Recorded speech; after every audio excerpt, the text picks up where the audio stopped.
সামনের দিন করবে? আচ্ছা।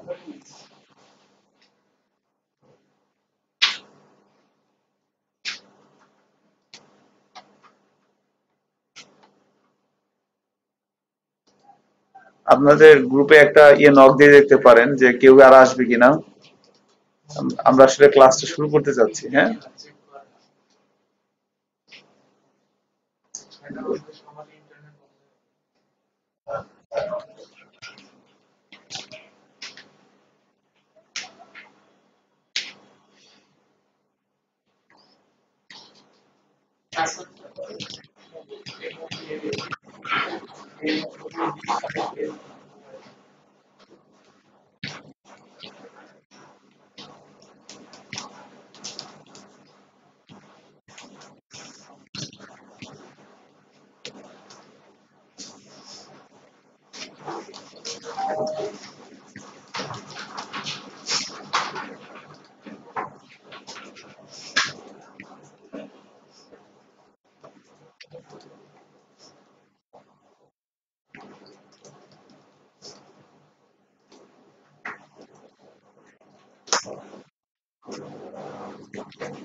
জাস্ট একটা করে দেন, গ্রুপে একটা কল নক করে দেন যে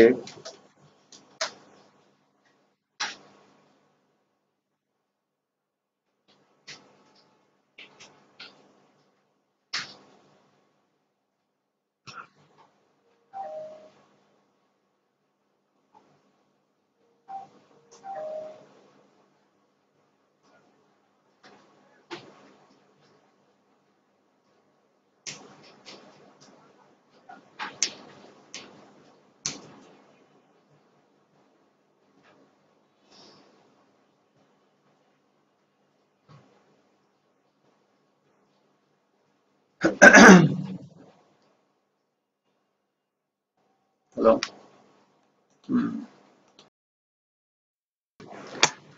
আচ্ছা, তো ওইটা লাগবে আর কি কাজ করার জন্য, যেটা লাগবে সেটা আপনাকে দিয়ে দিচ্ছি। আজকে আর ওটা করা যাবে না, ওটা কালকে করতে পুরো একটা ক্লাস লাগছে।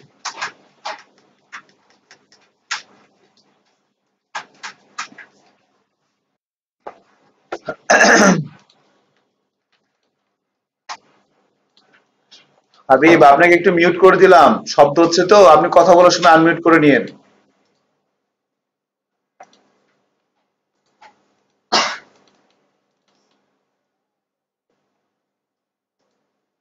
এইটা ছিল মনে হয়, না?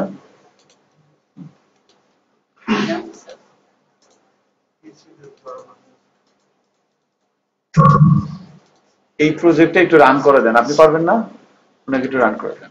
সিডাবের ভিতরে জ্যাম্পের মধ্যে ঢুকে ওই যে উনি আপনাকে help করবেন। আচ্ছা, তো আমরা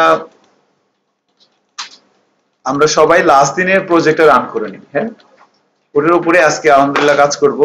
সো লোকাল হোস্ট লিখতে হয়, তারপরে হচ্ছে পিএসপি 12, এই হচ্ছে হ্যালো ওয়ার্ল্ড, এবং এটাকে আমরা পিএসপি স্টর্ম ওপেন করে নিই সবাই,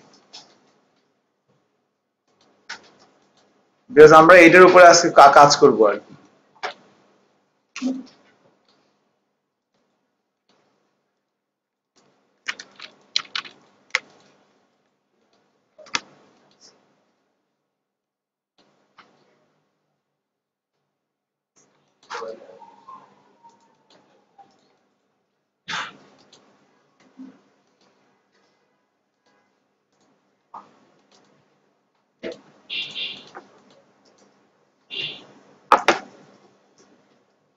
বেশিক্ষণ লাগার কথা নয় কিন্তু, হ্যাঁ, 1 মিনিটের মধ্যে হয়ে যাবে।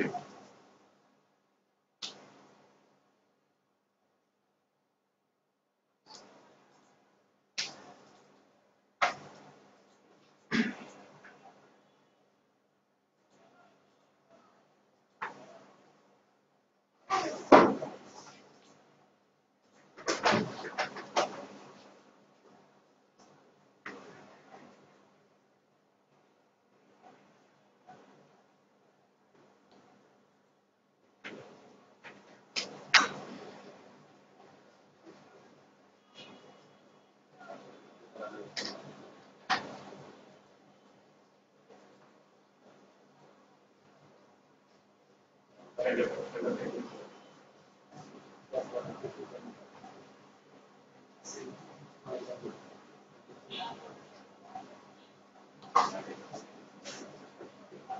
কি এপ্রিল মাস চলে?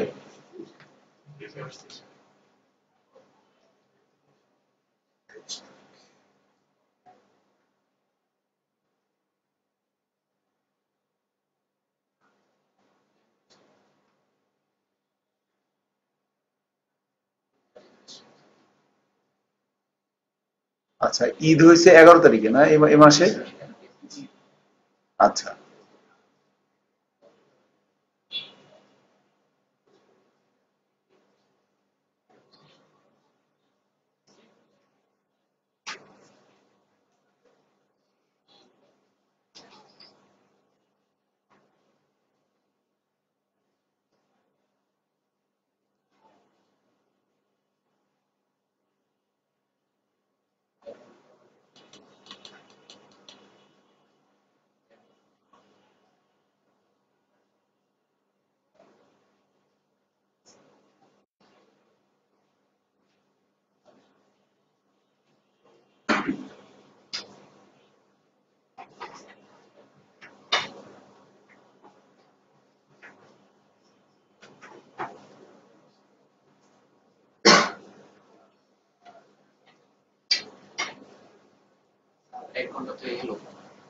হয়েছে ওনারটা।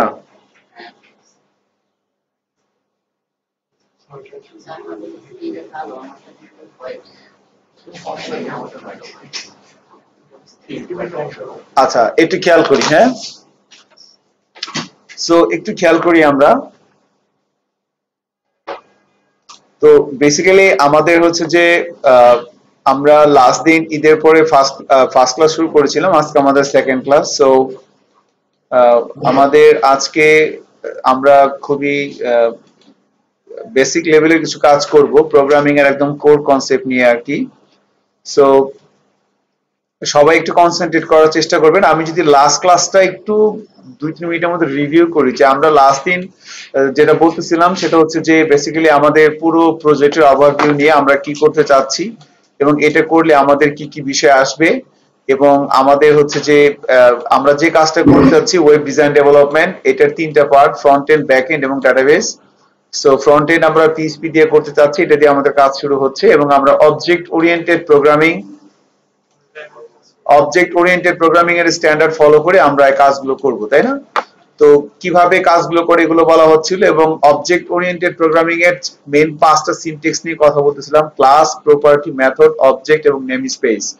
সো এই 5টা একদম core concept object oriented programming এর। আপনি যে ল্যাঙ্গুয়েজে কাজ করেন, C, C plus plus, C sharp, Java, Python, Ruby on Rail, PHP, যে কোনো ল্যাঙ্গুয়েজই যেটা স্ট্রাকচারাল ওয়েতে কাজ করা যায় সেখানে আমরা এই কনসেপ্ট গুলো পাবো, C, C plus plus, Java, Python, PHP সব জায়গাতেই, হ্যাঁ।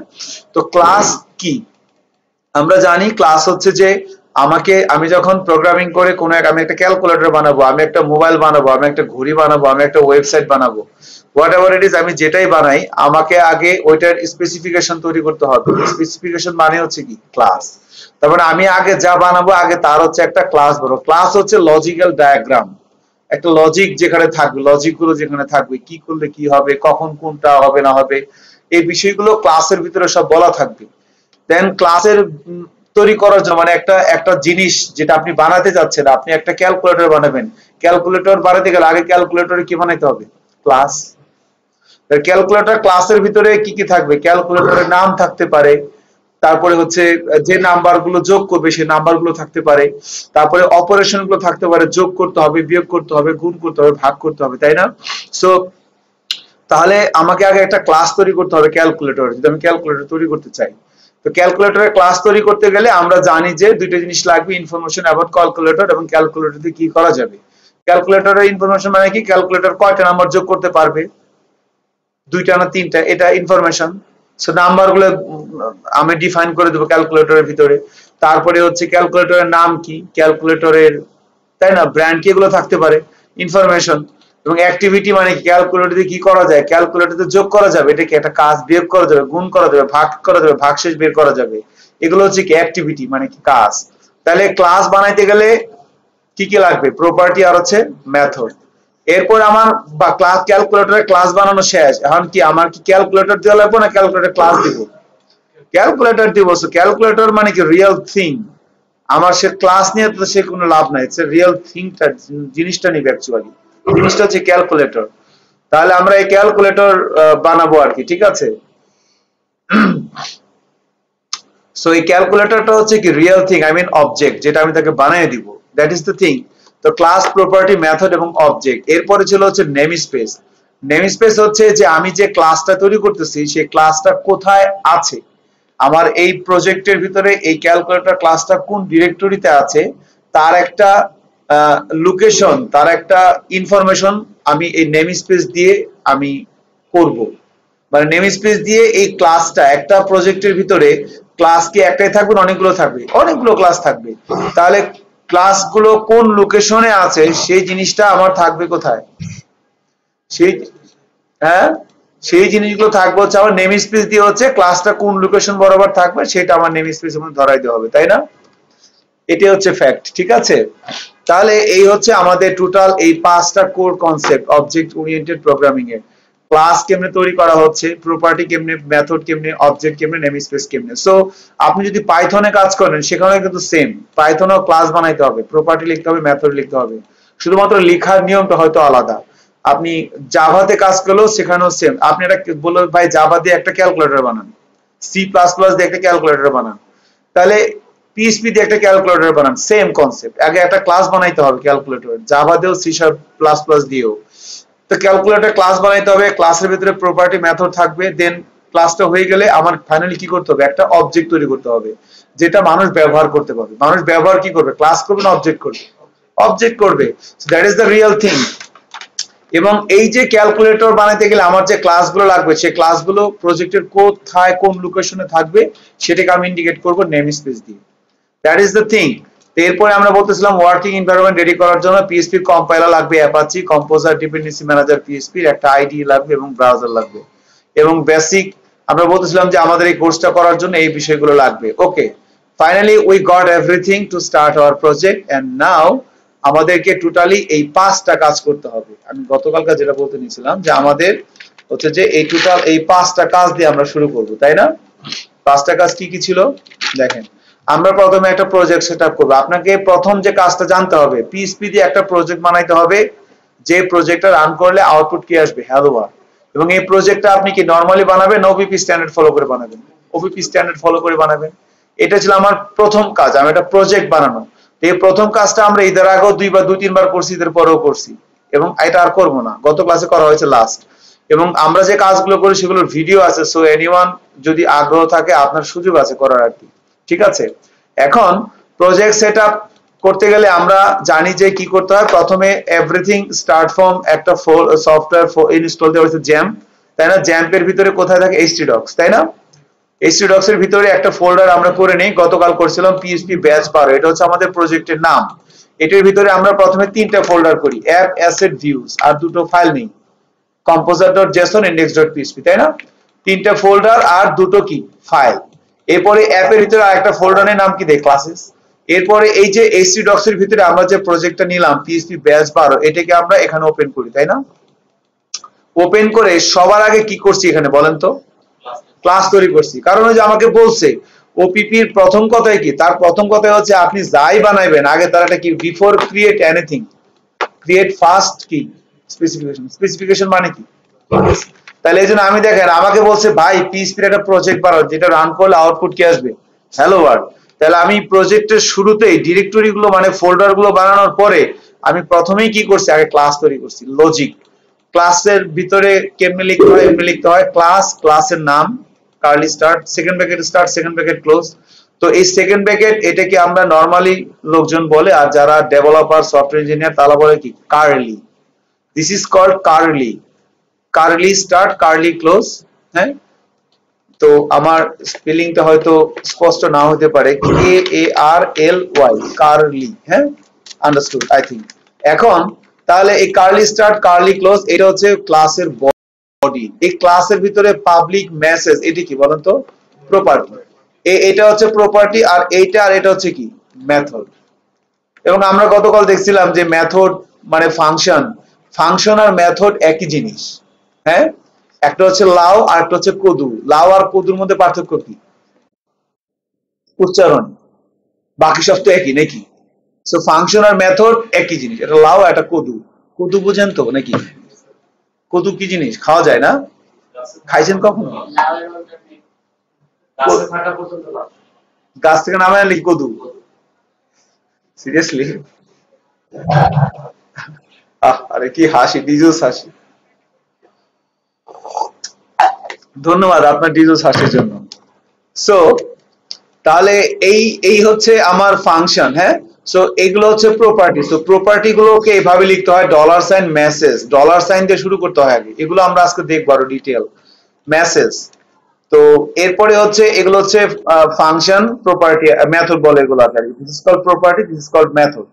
আমরা প্রথম যে মেথডটা লিখলাম কনস্ট্রাক্ট, ক্লাসের ভিতরে এই পাবলিক লিখার পরে এভাবে ডলার সাইন দিয়ে একটা কিছু লিখতে হয়, এবং এটাকে যখন আপনি এখানে ধরবেন এই দিস দিয়ে ধরতে হয়, তাই না? ডলার সাইন দিস, এরপর একটা হচ্ছে রাইট অ্যারো, এটা দিয়ে ধরতে হয়। এটা এক এক ল্যাঙ্গুয়েজে এক এক রকম। পিএইচপি তে নিয়ম হচ্ছে এইটা, জাভায় আর একরকম, সি শার্পে একরকম, সি প্লাস প্লাসে একরকম, বাট কনসেপ্ট একটাই। ক্লাসের ভিতরে প্রপার্টি ডিক্লেয়ার করতে হবে, দেন প্রপার্টিটাকে এভাবে দিস দিয়ে ধরতে হবে। তাহলে এই মেসেজ নামের একটা প্রপার্টি ডিক্লেয়ার করলাম, দেন কনস্ট্রাক্টের ভিতরে দিস মেসেজের ভিতরে হ্যালো ওয়ার্ড একটা স্ট্রিং রাখলাম, আর ইন্ডেক্সের কাজ হচ্ছে কি ইকো করা। ইকো করা মানে কি? কোনো কিছু প্রিন্ট করা, তাই না? ডিক্লেয়ার করতে হয়, এভাবে ধরতে হয়। এটা নিয়ম আর কি। যেমন 7 দিনে 1 সপ্তাহ, এটা কি নিয়ম। আপনি কিন্তু এখানে কিছু বোঝার নাই, বুঝতে চাইলে কিন্তু আপনার সময় নষ্ট হবে। So there is nothing to understand, everything is just information, nothing else. So just তথ্যটা ভালো করে শুনলেই হয় যে লোকটা কি বলতেছে আসলে। লোকটা বলতেছে যে ক্লাসের ভিতরে এভাবে প্রপার্টি ডিক্লেয়ার করতে হয়। প্রথমে লিখতে হয় পাবলিক, তারপরে ডলার সাইন দিতে হয়, ডলার সাইন দিয়ে কিছু একটা লিখতে হয়, নাম। আমি এখানে মেসেজ না দিয়ে আমি এখানে লিখতে পারতাম বিআইটিএম, কোনো সমস্যা নাই। তাহলে এখানে কি লিখতাম? পিআইটিএম। এখানেও কি লিখতাম? পিআইটিএম। আউটপুট দেখেন কি আসে, কোনো সমস্যা আছে? কিন্তু মনে করেন আমি এখানে লিখলাম মেসেজ, একটু দেখেন, ধরেন আমি এখানে লিখলাম মেসেজ, এখানে লিখলাম বিআইটিএম, এখানে লিখলাম বিআইটিএম। এখন দেখেন গন্ডগোল লাগে যাবে। সো গন্ডগোল লাগতেছে না, বিকজ আমাদের এইটাকে আমরা এখানে ধরেন আমরা এখানে আমরা মেসেজ দিয়ে দিই, এখানে লিখলাম বিআইটিএম। এখন কি আছে? আনডিফাইন্ড প্রপার্টি কি লেখা আসছে? বিআইটিএম। অ্যাকচুয়ালি তখন এটা আসার কথা ছিল, আমি বুঝতে পারলাম না কেন আসলো না। বিআইটিএম তো ডিফাইন করা হয়নি তো।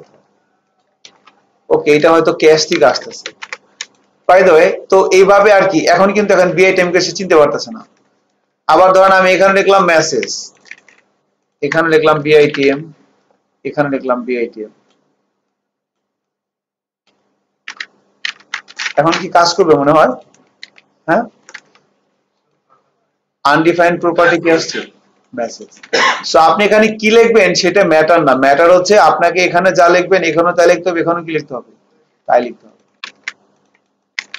এখন কিন্তু ঠিক আছে। আবার আমি এখানে মেসেজ দেই, মেসেজটা এখানেও লিখি, আবার এখানেও লিখি। অ্যাকচুয়ালি এগুলো হচ্ছে নাম, জাস্ট একটা নাম। হ্যাঁ, নামটা এভাবে দেওয়াটা মিনিংফুল হয়। মেসেজ লিখলে এটা তথ্য একটা, তাই না? একটা সংবাদ, message. That is the thing. So এই হচ্ছে আমার ক্লাস। ক্লাস তৈরি করার পরে এরপরে হচ্ছে এই ক্লাসগুলোকে নিয়ে কাজ করবে কি? কম্পোজার। এই যে ডিপেন্ডেন্সি ম্যানেজার পিএইচপি, বলছিলাম পিএইচপির ওয়ার্কিং এনভায়রনমেন্টের জন্য এই কম্পোজার লাগবে। এই কথাগুলো আমি তাড়াতাড়ি বলে যাচ্ছি, কারণ এই কথাগুলো গতকালকে 3 ঘন্টা সময় নিয়ে বলা হয়েছে, এই জন্য আজকে তাড়াতাড়ি টেনে যাচ্ছি। তো এই কম্পোজার ডট জেসন এই ফাইলে আসছিলাম। ক্লাস তৈরি করার পরে কোন ফাইলে গেছিলাম? কম্পোজার ডট জেসনে না? কেন বলেন তো? কারণ এই ক্লাসগুলোকে নিয়ে কাজ করবে কে? কম্পোজার। ক্লাসগুলো থেকে কখন কোনটাকে, কোন ক্লাসটা আসবে, কখন কোনটা আসবে না, কার সাথে কার লিংক হবে, এই সিদ্ধান্তগুলো, এই কাজগুলো কে করবে? Composer, dependency manager. তাই না? যে আমি একটা উদাহরণ দিচ্ছিলাম যে ধরেন আপনি একটা কন্ট্রাক্টর, আপনি আপনি এলাকায় ব্রিজ বানানোর একটা কাজ পাইছেন, আর আপনি ব্রিজ বানানোর জন্য রড, বালু, ইট, সিমেন্ট, লেবার এগুলো লাগবে না? এখন সবকিছুই আছে আপনার, এখন আপনি একটা ম্যানেজার রাখেন কেন? কারণ ম্যানেজার সব দেখাশোনা করে যে সবাই ঠিকঠাক মতো কাজ করতেছে কিনা, রড ফুরিয়ে গেছে কিনা, কোন রড লাগবে কিনা, ইট ফুরিয়ে গেছে কিনা, কেউ কোনো চুরি নিয়ে যায় কিনা। সো আপনার কোন ক্লাসটা ঠিকঠাক মতো কাজ করতেছে, কোন ক্লাসটা কাজ করতেছে না, কোন ক্লাসটা লাগবে, কোন ক্লাসটা লাগবে না, কোন ক্লাসটা কখন আসবে, কোন ক্লাসটা পরে আসবে, এই সিদ্ধান্তগুলো কে নিবে? Composer, manager. ম্যানেজার তো সিদ্ধান্ত নিবে যে না এই বালু ভালো নাই, বালু বা নতুন বালু নিয়ে আসো, বা এই ইট ইট ফুরে গেছে, ইট নিয়ে আসো, রড শেষ, রড নিয়ে আসো। সো কখন কোন রিসোর্সটা, কখন কোন, মানে ইটের সাথে আপনি একটা ক্লাসের কম্পেয়ার করতে পারেন, রডের সাথে আপনি একটা ক্লাস কম্পেয়ার করতে পারেন। সো একটা কমপ্লিট প্রজেক্ট করার জন্য আমার অনেকগুলো ক্লাস লাগবে। দেখ একটা ক্লাস মানে কি? একটা রিসোর্স। ব্রিজ হচ্ছে কমপ্লিট একটা অবজেক্ট। কারণ এই অবজেক্টটা বানানোর জন্য, ব্রিজ বানানোর জন্য রড লাগবে, ইট লাগবে, সিমেন্ট লাগবে, ভালো লাগবে না? তাহলে এগুলো হচ্ছে একটা ক্লাস। সবগুলো ক্লাস মিলে একটা কমপ্লিট একটা অবজেক্ট তৈরি হবে। সো এখন কখন কোন ক্লাসটা কাজ করবে, আই মিন কখন, এগুলো দেখাশোনা করার জন্য এই কম্পোজারকে আনতে হবে। So this is our second requirement ছিল for creating standard PHP project. For creating standard PHP project, কেন এই কথাটা বললাম? বিকজ পিএইচপি স্ট্রাকচারাল ল্যাঙ্গুয়েজ না। গত ক্লাসে দেখছিলাম না, একটা ফাইলের মধ্যে লিখে দিয়েছিলাম echo hello world, hello world চলে আসতেছিল, কাজ হয় না। তাহলে এত তামসা করতেছি কেন? ফর মানে স্ট্রাকচারাল প্রোগ্রামিং, পিএইচপিটাকে স্ট্রাকচার করার জন্য এত কাহিনী করা হচ্ছে, তাই না? নাকি পিএইচপিটাকে স্ট্রাকচার বানানোর জন্য আমরা এত কাহিনী করতেছি। তাহলে এই কম্পোজারকে নিয়ে আসা হচ্ছে বিকজ অফ দ্য স্ট্রাকচার। দেন কম্পোজারকে আনার জন্য হাতের তো আবার ভাব আছে, ভাবের শেষ নাই। হাতের বলতে হবে যে বাউরে এই যে প্রজেক্টের নাম এই, হাতের টাইপ এই, ডিসক্রিপশন এই, কিওয়ার্ড, লাইসেন্স রিকোয়ার্ড দেব। সো দিস আর, এগুলো কি? এগুলো বোঝার কিছু নেই। এগুলো একটা, মনে করেন যে আপনি যদি একটা কাজ করেন, যেমন মানে খাওয়ার আগে হাত দিতে হয় কেন? বোঝার কিছু আছে? খাওয়ার আগে হাত দিতে হয় কারণ হলো, মনে করেন যাতে জীবাণু টিবাণু না থাকে। জীবাণু কেন? হাত ধুলে জীবাণু কেন যায় বলেন? মানে হাত ভালো করে সাবান দিয়ে হাত ধুই, তাহলে হাতে কোনো জীবাণু থাকে না, এটা কেন? এটা এটা নিয়ম, তাই সাবান ওইভাবে বানানো হয়েছে। মানে আমি বলতে চাচ্ছি যে এখানে নেম কেন লিখছি, এটা নিয়ম তাই। এখানে টাইপ কেন লিখছি, নিয়ম তাই, লিখতে হয় তাই, এটার কোনো ব্যাখ্যা নাই। শুনছেন না কি বলছি? এখন ওই ব্যাপারটা অনেক এরকমই, যে লাইক 7 দিনে 1 সপ্তাহ কেন বলেন? 8 দিন হলে কি সমস্যা ছিল? 30 দিনে 1 মাস কেন? বা 60 সেকেন্ডে 1 মিনিট কেন? এটার অ্যান্সার কি? এটা এটা কোন অ্যান্সার? এটা নিয়ম। আর কারণ কেউ যদি বলে যে 60 সেকেন্ডে 1 মিনিট কেন, আমি বুঝি না, দেন বলবো যে ঠিক আছে, তুমি তুমি অনেক জ্ঞানী হয়ে গেছো, তুমি যাও 1400 বছর আগে চলে যাও না। সো সামথিং, মানে বোঝারই দরকার নাই, just rules you have to follow, that is called thing. সূরা ফাতিহা কারণ আমাদের আগে পড়তে হয় শুরুতে, এটা বুঝি না, বোঝার দরকার আছে এটা? নিয়ম, তাই, এক্স্যাক্টলি নিয়ম, that is the thing. So name কেন এখানে লিখতে হয় ভাই? তাই, এটা নিয়ম। Name, type, description, keyword, licence, এগুলোর একটা কাজ আছে, একদিন ভুলে যাবে না। সূরা ফাতিহা মুখস্থ করার আগে কতবার পড়ছেন হিসাব আছে? তাইলে একদিনে তো হবে না। So it takes time. আপনাকে প্রমিস করতে হবে নিজের সাথে যে whatever it is going on, heat স্ট্রোকে মারা যায় আর বাচ্চা থাকি, এটা প্রত্যেকদিন একবার করে লিখবো। এরকম একটা নিয়ত করেন, দেখেন 1 মাস, দেখেন আপনি আমার চাইতে ভালো বলতে পারবেন। কারণ আমার বস আমাকে এত সুন্দর করে বলে নাই, আপনার বস আপনাকে এত সুন্দর করে বলতেছে। দ্য থিং ইজ, তাহলে এই হচ্ছে বিষয়গুলো আর কি। সো এখানে অটো লোডের ভিতরে PSR4 এটা হচ্ছে একটা পদ্ধতি, কনভেনশন, পদ্ধতি। যেমন ভাত খাইতে পারে, চামিচ দিয়েও খাইতে পারে, হাত দিয়েও খাইতে পারে, কাঠি দিয়েও খাইতে পারে, এগুলো হচ্ছে পদ্ধতি না? সো একটা পদ্ধতি। আমি কাপড় চোপড় ধুবো, কিভাবে ধুবো? সাবান দিয়ে ধুতে পারি, ডিটারজেন্ট দিয়ে ধুতে পারি। সো কোন পদ্ধতিতে? আমি আবার ওয়াশিং মেশিনে ধুতে পারি, কোন পদ্ধতি ধুচ্ছি? That is the thing. So autoload, এটা হচ্ছে একটা একটা সেকশনের নাম, যেখানে এই যে ক্লাসগুলো, এই যে PSR4 এটা হচ্ছে পদ্ধতি 4। আরো আছে PSR4 আছে, PSR0 আছে, PSR4 টা হচ্ছে লেটেস্ট। সো এই কম্পোজারের থ্রুতে যখন আমরা ক্লাসগুলোকে লোড করব, তখন কম্পোজার কোন না কোন একটা পদ্ধতি মানে ফলো করে, কোন না কোন একটা স্ট্যান্ডার্ড ফলো করে ক্লাসগুলোকে লোড করবে। ওই স্ট্যান্ডার্ড আর পদ্ধতির নাম হচ্ছে কি? PSR4। তো এই PSR4 এর ভিতরে এখানে যে অ্যাপ লেখছি কেন? এই অ্যাপটা হইতেছে এই যে ক্লাসের নেম স্পেসের প্রথম ওয়ার্ড, আর এই অ্যাপটা হচ্ছে এই ফোল্ডারের নামটা, ক্লাসের গুলো প্রজেক্টের ভিতরে ফোল্ডার, এই অ্যাপটা ছিল না, এই নামটা হচ্ছে এখানে লিখতে হয়, নিয়ম এটা। তারপরে কম্পোজার জেসন রেডি করার পরে আমরা টার্মিনালে যে কি লিখছি, কম্পোজার ডাম্প অটোলোড, এটা লেখার পরে হিট করলে আমাদের এই ভেন্ডর ফোল্ডারটা চলে আসে, তাই না? এন্ড ভেন্ডরের ভিতরে হচ্ছে আমরা এভাবে দেখতে পাই জিনিসগুলো, ঠিক আছে? এখন তাহলে আমাদের মোটামুটি এভাবে জিনিসটা হয়ে গেল, তাই না? এখন আমাদের পরবর্তী কাজ হচ্ছে, এরপরে আমরা যেটা করলাম, কম্পোজার জেসনটা রেডি হওয়ার পরে আমরা চলে গেলাম index.php তে। index.php তে সেখানে এসে আমরা এই ভেন্ডর আগে সবার আগে because composer do the thing, কম্পোজারকে ভেন্ডর অটোলোড.php দেখেন এই যে এই index.php যে ফাইলটা, এই ফাইলটার ভিতর থেকে এই যে ভেন্ডরের ভিতরে এই যে অটোলোড.php এই ফাইলটাকে রিকোয়ার ওয়ান্স করলাম। রিকোয়ার ওয়ান্স মানে হচ্ছে লিংক করা। যেমন HTML এর একটা ফাইলের সাথে CSS এর একটা ফাইল লিংক করে কাজ করতে হয় না, ওইরকম এই index.php এটা একটা ফাইল, ভেন্ডর ফোল্ডারের ভিতরে autoload.php এটা একটা ফাইল, দুইটা ফাইলকে আমি লিংক করলাম because they working together for create something new. That is the thing. So vendor এর ভিতরে autoload.php টাকে আমি require once করলাম, then app classes hello world, এই hello world ক্লাসটাকে ইউজ করলাম এভাবে। এই যে ক্লাসের ভিতরে যে ক্লাসটা ছিল না hello world, এই ক্লাসটাকে এভাবে ইউজ করলাম। এই যে app classes এটা হচ্ছে নেম স্পেস লিখলাম, এরপর হচ্ছে ক্লাসের নাম hello world ইউজ করলাম। মানে একটা ক্লাসের অবজেক্ট তৈরি করার জন্য প্রথমে ক্লাসটাকে আগে ইউজ করতে হয়, তারপরে ক্লাসের নামের আগে নিউ কথাটা লিখলে এই যে হ্যালো ওয়ার্ল্ড ক্লাস, এই ক্লাসের নামের আগে নিউ কথাটা লিখলে কি হয়, ক্লাসের একটা অবজেক্ট তৈরি হয়, সেটাকে আমরা এই ভেরিয়েবলের মধ্যে রাখলাম, এটাকে বলে একটা ভেরিয়েবল।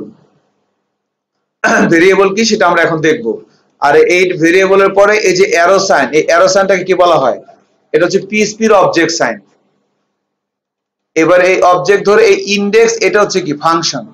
ফাংশনের দুইটা পার্ট থাকে বলছিলাম গতকাল, মনে আছে, একটা কলিং আর একটা ডেফিনেশন। বলেন তো এটা কি ডেফিনেশন না কলিং? কলিং, তাই না? কেন? কারণ ফাংশনের ডেফিনেশন থাকে হচ্ছে এইটা, ফাংশন কথাটা লেখা থাকে ডেফিনেশনের ভিতরে, আর কলিং করার সময় শুধুমাত্র এই নামটা ইনডেক্স, তাই না? যেখানে ইনডেক্স, ধরুন আমি এখানে লিখলাম bitm, এখন কাজ হবে। এখন যদি রিলোড দিয়ে দেখেন কি দেখেন, undefined call to undefined function index. তাহলে এখানে যখন আমি এই হ্যালো ওয়ার্ল্ড ক্লাসের ভিতরে আমি bitm লিখলাম, তখন আমাকে এখানেও তাহলে কি লিখতে হবে, bitm লিখতে হবে। এখন কাজ হবে না হবে না বলেন তো? এখন কিন্তু হবে, কাজ হবে, হ্যাঁ চলে আসছে। বাট এখন অ্যাকচুয়ালি আমরা স্ট্যান্ডার্ড নেমিং অনুযায়ী ইনডেক্স লেখাটাই ভালো bitm এর চাইতে, তাই না? That is the thing. So এই ছিল মোটামুটি আমাদের লাস্ট ক্লাসের মানে আলোচনাগুলো, ঠিক আছে? এটা ছিল মোটামুটি আমাদের লাস্ট ক্লাসের আলোচনাগুলো। তো আমরা আজকে যেটা করব সেটা হচ্ছে, হ্যাঁ বলেন না কি প্রশ্ন?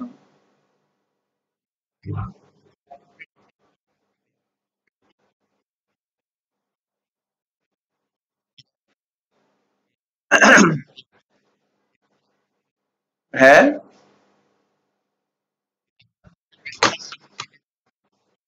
হ্যাঁ হ্যাঁ হ্যাঁ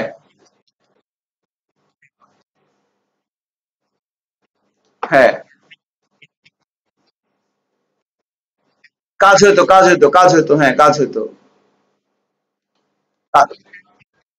কনস্ট্রাক্ট মেথডটা দেওয়া হয় কেন, যে আমরা যখন কোন একটা ক্লাসের অবজেক্ট তৈরি করি, এটা একটা ক্লাস, যখন আমরা ক্লাসের অবজেক্ট তৈরি করলাম, একটা ক্লাসের অবজেক্ট তৈরি করলে ওই ক্লাসের ভিতরে কনস্ট্রাক্ট মেথড অটোমেটিক্যালি কল হয়ে যায়।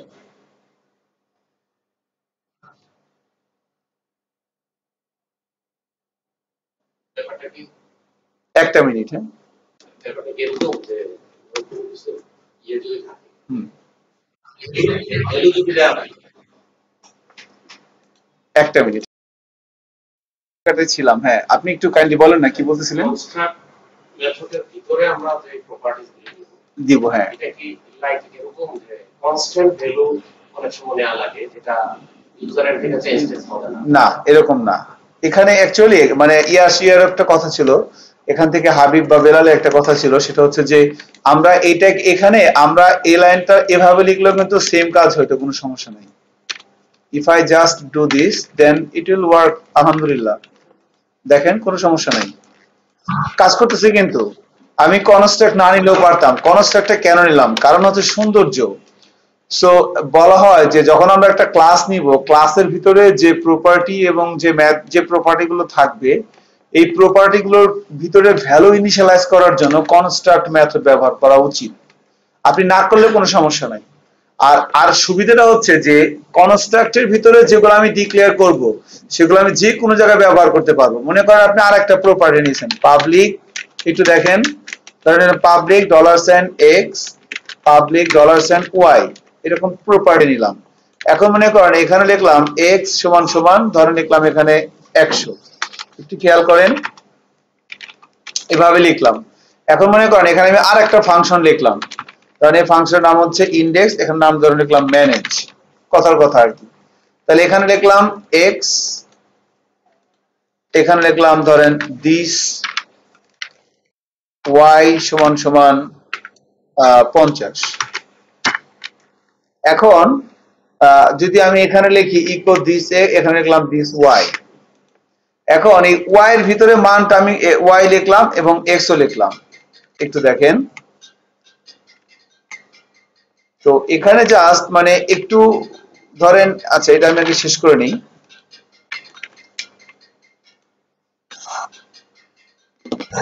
আচ্ছা ফোন আসছে কার, সমস্যা নাই, দেখেন আতিকে ফোন আসছে, আসো দেখেন। সো আমাদের এখানে যেটা সেটা হচ্ছে যে মেসেজের ভিতরে হ্যালো ওয়ার্ল্ড এখানে রাখছি, তাই না?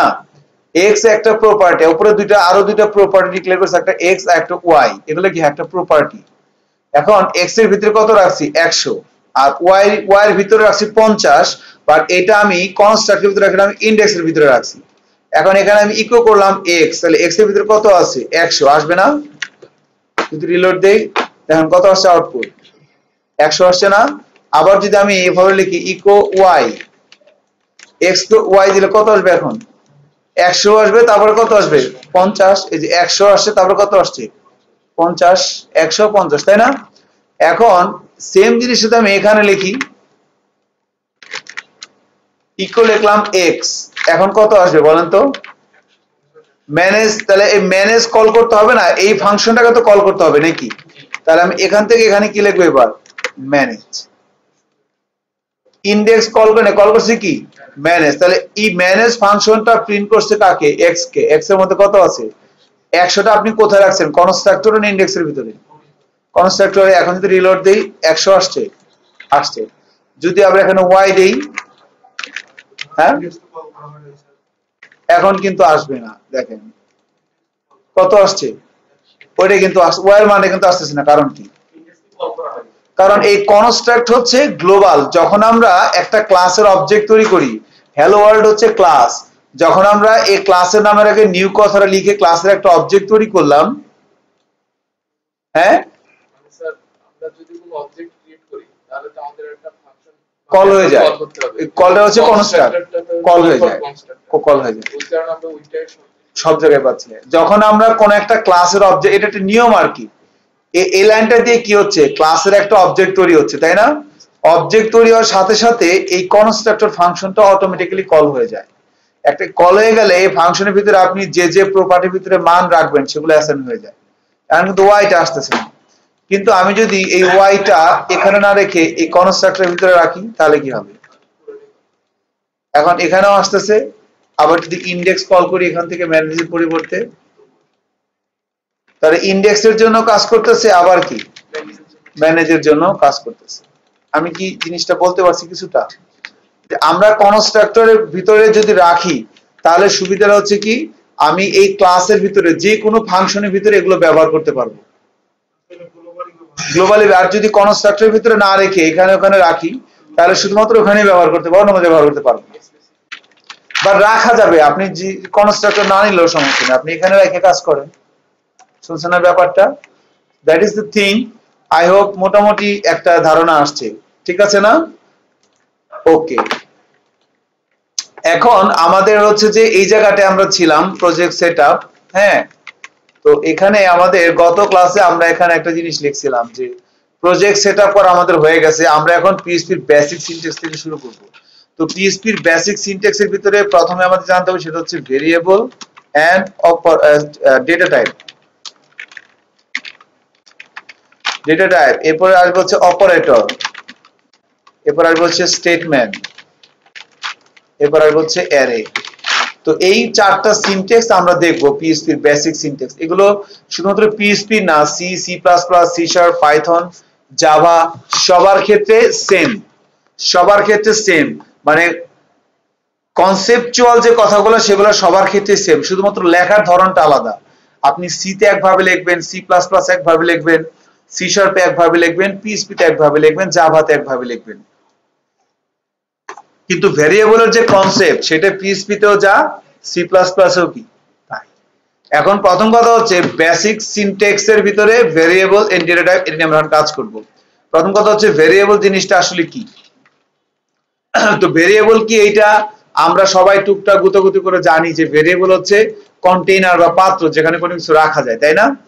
এটা কিন্তু ভুয়া ডেফিনেশন, এই ডেফিনেশনে হবে না এখন। সো ভেরিয়েবল মানে কন্টেইনার বা পাত্র, এগুলো বলা যাবে না। তাহলে কি বলবো? ভেরিয়েবল হচ্ছে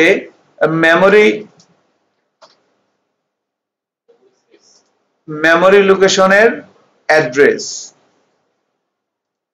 ভেরিয়েবল হচ্ছে মেমোরি লোকেশন অ্যাড্রেস। ব্যাপারটা কি রকম একটু বলি, হ্যাঁ, যে মানে ভেরিয়েবলের কনসেপ্টটা একটু খেয়াল করেন একদম। মানে ব্যাপারটা হচ্ছে কি যে জিনিসগুলো আসলে অনেক সহজ, কিন্তু আমাদের মানে একদম স্পষ্টভাবে কথাগুলো শুনতে হবে যে ভেরিয়েবল কেন বলা হচ্ছে, কারণ জিনিসটা অনেক সহজ। এই চারটা বিষয়ের উপরে যদি আপনার স্পষ্ট ধারণা থাকে, স্পষ্ট ধারণা কিভাবে তৈরি হবে, একদম বুঝে খাই ফেলতে হবে না, না, স্পষ্ট ধারণা থাকার জন্য বুঝতে হবে না, স্পষ্ট ধারণা থাকার জন্য কথাগুলো মনোযোগে শুনতে হবে এবং পার্টিসিপেট করতে হবে, যখন যেটা জানতে চাওয়া হয় বলতে হবে। সো ভেরিয়েবল মানে কন্টেইনার বা পাত্র যেখানে কোনো কিছু রাখা যায়, ব্যাপারটা এরকম না। তাহলে ভেরিয়েবল মানে কি? ভেরিয়েবল হচ্ছে memory location address. Memory location address এটা হচ্ছে ভেরিয়েবল। ব্যাপারটা কি রকম? মনে করেন আমি কম্পিউটারের ভিতরে দুই ধরনের মেমোরি আছে, তাই না? একটা হচ্ছে কি, একটা হচ্ছে আপনার স্থায়ী আর একটা হচ্ছে অস্থায়ী। অনেকে অনেক ভাবে বলে, আমি এভাবে বললাম নাকি পার্মানেন্ট আর হচ্ছে কি টেম্পোরারি। পার্মানেন্ট আর টেম্পোরারি। পার্মানেন্ট মেমোরি কোনটা? হার্ড ডিস্ক, রম, এগুলো হচ্ছে পার্মানেন্ট মেমোরি, সব সময় থাকে ডাটাটা এগুলোর ভিতরে।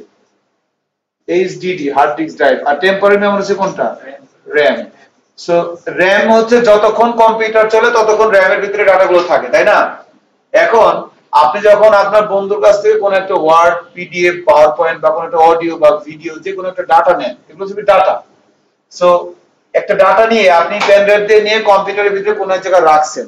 কম্পিউটারের ভিতরে যখন রাখেন তখন ডাটাটা স্টোর হয় কোথায়? র‍্যামে না এখানে? আমি রম বাদ দিলাম, হার্ড ডিস্কে স্টোর হয় না? তাহলে হার্ড ডিস্ক তো এরকম, মেমোরি তো এরকম এরকম অনেকগুলো স্লট থাকে। এখন যখন আপনি একটা ডাটা পেস্ট করলেন, পেস্ট করার পরে ডাটাটা আপনার মনে করেন এই জায়গায় জমা আছে, মেমোরি এখানে জমা হয়েছে। এখন মেমোরি তো অনেকগুলো অ্যাড্রেস আছে, যেরকম 001 0011 010 এরকম নাম আছে অনেকগুলো। এই যে জায়গাটা, এই জায়গাটার একটা নাম দিতে হয়। এই জায়গাটার যে নাম, এই নামটাই হচ্ছে ভেরিয়েবল। ভেরিয়েবল হচ্ছে মেমোরি লোকেশনের অ্যাড্রেস, নাম। শুনছেন না কি বলছি? হ্যাঁ, মেমোরি লোকেশন যেখানে আপনি ডাটাটা স্টোর করতেছেন ওই জায়গাটার যে নাম, সেই নামটাই হচ্ছে কি ভেরিয়েবল। ভেরিয়েবল কিন্তু ভেরিয়েবল কোনো কিছু রাখে না, রাখে কে? মেমোরি। কিন্তু মেমোরির যে জায়গাটায় ডাটাটা আমার আছে ওই জায়গাটার আমি একটা নাম দিব, ওই নামটাকেই গ্লোবালি কি বলতেছি? ভেরিয়েবল। শুনছেন না কি বলছি? একদম এটাই, কিন্তু আর কি অন্য কোনো কিছু না। ভেরিয়েবল মানে অন্য কোনো কিছু না, ব্যাখ্যাই একটাই যে আমি যখন কোন একটা ডাটা, যেমন ধরেন এখানে কি লিখছি, এখানে আমরা একটা ক্লাস তৈরি করছিলাম না, কোথায় যেন একটা ক্লাস, এই যে এক্স, এটা কি একটা ভেরিয়েবল বা সো এখানে একটা ব্যাপার বলে রাখা দরকার, প্রপার্টি আর ভেরিয়েবল একই জিনিস। যেমন ফাংশন আর মেথড কি, হ্যাঁ, অ্যাকচুয়ালি এগুলোর তিনটা নাম আছে। নামগুলো একটু বলে দেই, এখানে তিনটা নাম আছে, এই তিনটা একই আর কি আলটিমেটলি। হ্যাঁ, একটা হচ্ছে প্রপার্টি ইনফরমেশন, আচ্ছা প্রপার্টি ভেরিয়েবল, আর একটা হচ্ছে আপনার অ্যাট্রিবিউট। এই তিনটা একই ইনফরমেশন। এগুলো হচ্ছে কি প্রপার্টি, সরি প্রপার্টি বানান ভুল হয়েছে, প্রপার্টি ভেরিয়েবল অ্যাট্রিবিউট, এই তিনটা জিনিস কি একই। একজন এক নামে ডাকে, মেথড, আরেকটা কি বলেন তো? ফাংশন, আরেকটা আছে বিহেভিয়ার। এই তিনটে কি একই জিনিস। সো মেথড, ফাংশন, বিহেভিয়ার তিনটা হচ্ছে একই জিনিস। শুনছেন না কি বললাম? প্রপার্টি, ভেরিয়েবল, আর একটা হচ্ছে কি অ্যাট্রিবিউট, তিনটা একই জিনিস। সো তাহলে এই যে আমি যখন এই যে এক্স একটা প্রপার্টি, মানে কি এক্স কি একটা ভেরিয়েবল না? এক্স একটা প্রপার্টি বলতেছি, তাহলে এক্স একটা কি, এটা কি বলতো? এটা ভেরিয়েবল। এই ভেরিয়েবলের মধ্যে যখন আমি কোনো কিছু রাখতেছি, তার মানে এই 100 একটা ডাটা, এই ডাটাটা আমি কার ভিতরে রাখলাম? এক্স এর ভিতরে। এটা কিন্তু আসলে ভুল বললাম। অ্যাকচুয়ালি 100 একটা ডাটা, এই ডাটাটা মেমোরির যে জায়গায় আছে ওই জায়গার নাম কি? এক্স। শুনছেন না কি বললাম? মেমোরি লোকেশন অ্যাড্রেস, এটা হচ্ছে ফ্যাক্ট। এখন এখানে একটা ব্যাপার আছে প্রোগ্রামিং ল্যাঙ্গুয়েজ ভেদে। যেমন আপনি যদি সি প্লাস প্লাসে কাজ করেন, তাহলে একটা ভেরিয়েবল ডিক্লেয়ার করার আগে পাবলিক এক্স লেখছেন না, এই ভেরিয়েবলের ডেটা টাইপটা বলে দিতে হয়। এখন ডেটা টাইপ জিনিসটা আসলে কি? ভেরিয়েবল জাস্ট এটাই, মেমোরি লোকেশন অ্যাড্রেস, কোথায় আমি ডাটা রাখছি ওই জায়গাটার নাম দেওয়া হচ্ছে ভেরিয়েবল। ডেটা টাইপ জিনিসটা কি? ডেটা টাইপ হচ্ছে যে আপনি যখন কোন একটা কাজ করবেন, ক্যালকুলেটর বানাচ্ছেন, মোবাইল বানাচ্ছেন, এসি বানাইতেছেন, চেয়ার টেবিল কম্পিউটার বানাইতেছেন, আপনি যেটাই বানান না কেন, আমরা যে আপনি যেটাই বানান না কেন, আমরা যে ডাটাগুলো নিয়ে কাজ করি, আপনি একটা ক্যালকুলেটর বানানোর জন্য আপনাকে বিভিন্ন ধরনের ডাটা নিতে কাজ করতে হবে। আমি একটা এসি বানানোর জন্য একটা প্রজেক্টর, মোবাইল, ল্যাপটপ, কলম, মানে আপনি যাই বানান, you need different type of data. So what is different type of data? Like ধরেন ডেটা গুলো কি কি ধরনের হতে পারে? যেমন এই যে এইটা হ্যালো ওয়ার্ল্ড, দেখেন এই এবিসিডি, এগুলো একটা ডেটা না? এই যে এই সি এল এল ও স্পেস ডব্লিউ, এগুলো একটা ডেটা। কিন্তু এগুলো একটা, আমাদের 100 এগুলো একটা ডেটা, 150 এগুলো একটা ডেটা। আবার এরকম হতে পারে যদি আমি এরকম লিখি যে ধরেন এখানে লিখলাম যে 150 দশমিক কি 50 দশমিক, ধরেন লিখলাম, এটা কি একটা ডেটা না? শুনছেন না কি বললাম? আবার আমি এইভাবে লিখি, ধরেন একটা নিলাম পাবলিক ডলার সাইন, ধরেন জেড, এখন ধরেন রাখলাম জেড এর ভিতরে ধরেন রাখলাম হচ্ছে ট্রু। এখন খেয়াল করেন এই যে আমার ডেট ব্যাপারগুলো আছে, হ্যাঁ, তাহলে মেসেজ একটা প্রপার্টি, এক্স একটা প্রপার্টি, ওয়াই একটা প্রপার্টি, জেড একটা প্রপার্টি। এখন এই মেসেজের ভিতরে আমি একটা ডাটা রাখছি। আপনি একটু চিন্তা করে দেখেন, আপনি যখন প্রোগ্রামিং করবেন, কোন একটা ওয়েবসাইট বানাবেন, কোন একটা সফটওয়্যার বানাবেন, আপনাকে এই লিটারালি এই 4 টাইপের ডেটা নিয়ে কাজ করতে হবে। এছাড়াও আরো আছে, যেমন text ABCD X Y Z, এগুলো ডেটা না? এগুলোকে আবার স্ট্রিং এর ভিতরে লিখতে হয়। স্ট্রিং এর বাইরে লিখলে, এমনি লিখলে হবে না, এরর আসবে। দেখেন এমনি লিখলাম, ব্রাউজারে যাই রিলোড দিই, এখানে এরর আসছে, parse error, syntax error, unexpected identifier word, সেগুলো চিনতেছে না এগুলো কি। ওকে, সো আপনি যদি কোনো টেক্সট লেখেন, তাহলে এই যে ডাবল কোটেশন বা সিঙ্গেল কোটেশন, এগুলোর মধ্যে কি করতে হয়? লিখতে হয়। কথা কি শুনতেছেন? তাহলে এই যে ডাবল কোটেশন বা সিঙ্গেল কোটেশন, এগুলোর একটা নাম আছে, বলছিলাম কি প্রথম দিন? বলি নাই, ফাইন। তো এইটাকে আমরা নরমালি কি বলি? Single quotation. এটাকে আমরা নরমালি কি বলি? Double quotation. এগুলোকে প্রোগ্রামিং এর ভাষায় বলে string sign, STRING, string sign. একটা স্ট্রিং সাইনের মাঝখানে আপনি যা লিখবেন সেটাই কি হয়ে যাবে? স্ট্রিং হয়ে যাবে। আমি এটা বুঝতাম না প্রথমে, স্ট্রিং মানে বুঝতাম না। স্ট্রিং মানে কি? এটা তো স্ট্রিং একটা নাম। এইটার নাম কি? কলম। আপনাকে বললাম এটাকে কলম বলে, আপনি বলেন বুঝি নাই, দেন হোয়াট শুড আই ডু? আমি বললাম শোনেন, এটা একটা মোবাইল, আপনি বলেন বুঝি না, আপনি কথা বুঝি নাই, এটা কেন মোবাইল? আর আমি কি করব বলেন? এটা মোবাইল কেন? আমি এটার অ্যান্সার কি দিব বলেন? আপনি বুঝেন নাই। স্ট্রিং একটা নাম আর কিছু না। তো এই ডাবল কোটেশন বা সিঙ্গেল কোটেশন, এগুলোর নাম কি? String sign. এগুলো একটা স্ট্রিং সাইন বলে এটাকে। স্ট্রিং সাইনের মাঝখানে আপনি যদি লেখেন 100, এটা একটা স্ট্রিং হয়ে যাবে। আপনি যদি এভাবে এবিসিডি লেখেন, এটাকে যা লিখবেন সেটাই কি হয়ে যাবে? স্ট্রিং হয়ে যাবে। তাহলে এরকম কিছু তথ্য নিয়ে, ডাটা নিয়ে কাজ করতে পারেন। এগুলো হচ্ছে পূর্ণ সংখ্যা, এগুলো হচ্ছে ভগ্নাংশ, আর এগুলো হচ্ছে বলে বুলিয়ান, ট্রু ফলস, তাই না? সো এই 4 টাইপের ডেটা নিয়ে আমরা কাজ করতে পারি। এখন তাহলে এর বাইরে কি কোনো ডাটা নিয়ে আমরা কাজ করতে পারি বলেন তো? হ্যাঁ, ওই তো মানে স্ট্রিং ক্যারেক্টার এগুলো তো একই আর কি, মানে এরকম মানে যে কোনো ওয়ার্ড, এই টাইপের ওয়ার্ড আর কি, এই পূর্ণ সংখ্যা, ভগ্ন সংখ্যা আর হচ্ছে ট্রু ফলস। এখন এর বাইরে, হ্যাঁ কি বলে স্যার, যেমন এই যে হ্যালো ওয়ার্ড, ক্যারেক্টার, এটা একটা স্ট্রিং, স্ট্রিং হ্যাঁ। আর ওই যে 100 তারপরে 50 এগুলো আমরা দেখবো এখন। এটাকে বলে ইন্টিজার, এটাকে বলা হচ্ছে ডাবল, এটাকে বলা হচ্ছে বুলিয়ান। ফ্লোট নাই, ডাবল আছে প্রবাবলি। এখন আমরা দেখবো পিএইচপি কি বলে আমরা দেখে আসি। তাহলে মনে করেন তো এই যে এটা হচ্ছে ডেটা টাইপ, তাহলে আমরা ডেটা টাইপ নিয়ে কথা বলতেছিলাম। তো ডেটা টাইপটা হচ্ছে যে ভেরিয়েবল, তো আমরা দেখলাম যে মেমোরি লোকেশন অ্যাড্রেস, আপনি যে জায়গায় ডেটাটা রাখতেছেন ওই জায়গাটার নামটা হচ্ছে ভেরিয়েবল। এখন ডেটা টাইপটা কি, আপনি যে ডাটাটা রাখলেন তার টাইপটা কি, that is called data type. এখন সাধারণত আমরা এই চার, কোনটা ডেটা টাইপ, একটা স্ট্রিং, রাইট হ্যাঁ। তো এখন এই যে এইটা একটা ডেটা, এটা একটা ডেটা, এটা একটা ডেটা, এগুলো একটা ডেটা, এই ডেটাগুলা আমরা ভেরিয়েবল গুলোর মধ্যে রাখছি। এখন তাহলে এই ডেটাটার টাইপটা কি আমি জানতে চাই। ওকে, তাহলে ইনডেক্স ফাংশনের ভিতরে ধরেন লিখলাম ইকো এখানে দিস মেসেজ, তাহলে এখন আউটপুট কি আসবে? হ্যালো ওয়ার্ল্ড আসবে না? কি আসছে এটা আসলে কেন? ও আমার মনে হয় আমি এখানে ম্যানেজ, এখানে কি লিখতে হবে? ইনডেক্স লিখলাম, কারণ আমি ইনডেক্সের ভিতরে কাজ করতেছি, ইনডেক্সের ভিতরে আউটপুট দেখতে চাই, তাহলে এখান থেকে কল করতে হবে কাকে? ইনডেক্সকে। এখন যদি রিলোড দেই কি আসছে? হ্যালো ওয়ার্ল্ড আসছে না? হ্যালো ওয়ার্ল্ড কেন আসলো? কারণ এই মেসেজটা কি করছি। তো একটা বিল্ট ইন ফাংশন আছে, নাম হচ্ছে type of, sorry get type. Get type এটা হচ্ছে একটা বিল্ট ইন ফাংশন পিএইচপি। গতকালকে বলতেছিলাম ফাংশন দুই টাইপের, একটা বিল্ট ইন আর একটা হচ্ছে ইউজার ডিফাইন। তাহলে ইউজার ডিফাইন এখানে কোনটা? ইনডেক্স, ম্যানেজ, এগুলো ইউজার ডিফাইন আমরা বানাবো যেগুলো, আর যেগুলো অলরেডি আছে সেগুলো হচ্ছে built in. So get type একটা বিল্ট ইন মেথড, এটার ভিতরে দিস মেসেজ পাঠিয়ে দিলাম। এখন দেখেন আউটপুট কি আসছে, কি আসছে? তার মানে এই যে ভেরিয়েবলটা, প্রপার্টিটা, এই ডেটা টাইপটা কি আসলে? স্ট্রিং। এখন মনে করেন মেসেজের ভিতরে আমি এখানে লিখলাম 100, এখন কি আসবে বলেন তো?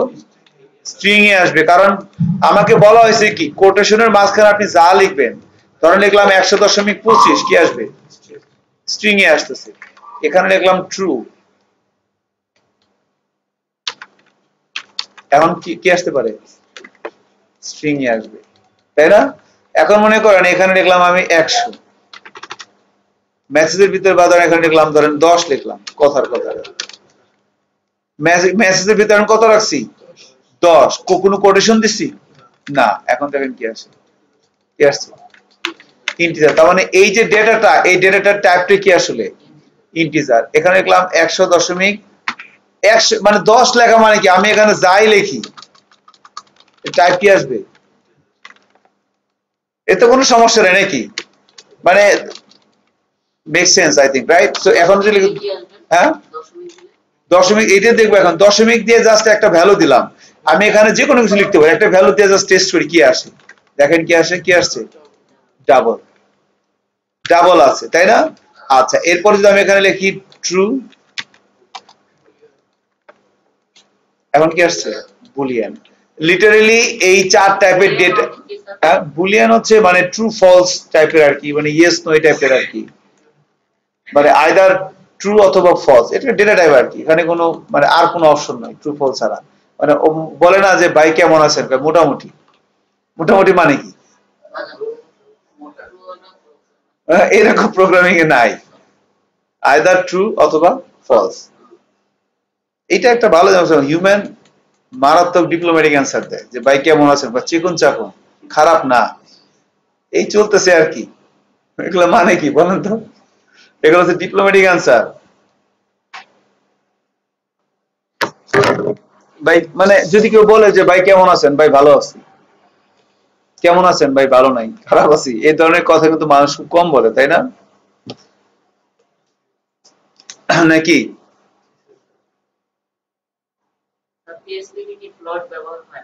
ফ্লোটটাকে ডবল বলে।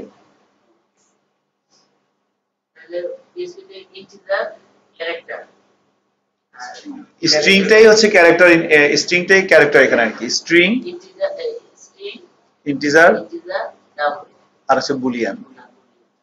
এটা ছাড়াও আছে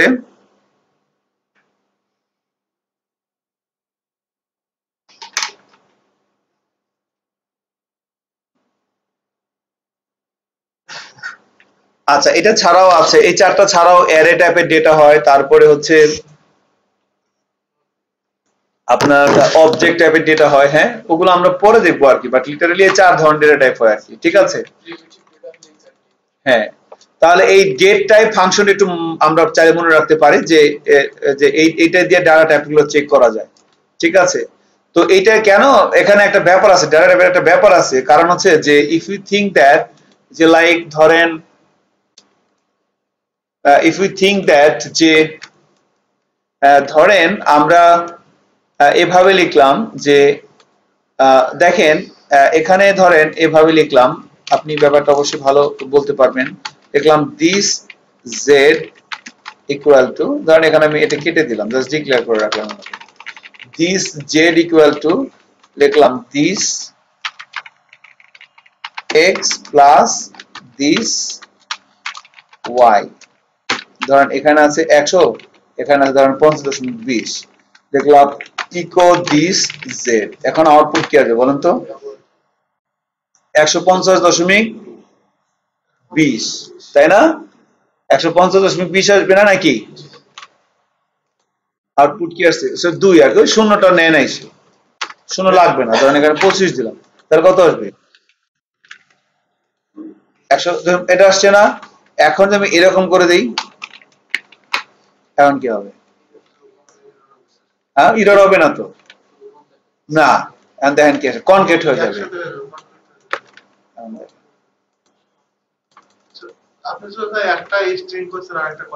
না, এখানে অ্যাকচুয়ালি এটা এখানে এটা কনকেট হয়ে যাবে, দুইটা করলো, এটা এখানে এভাবে আসতেছে বিকজ ও টাইপটা ম্যাচ করতে পারে নাই। সো দ্য থিং ইজ যে এটা অ্যাকচুয়ালি কনকেট হয়ে যাবে তখন পাশাপাশি, মানে ব্যাপারটা অনেকটা এরকম হয়ে যাবে, ডট দিলে যেরকম হয় এরকম হবে।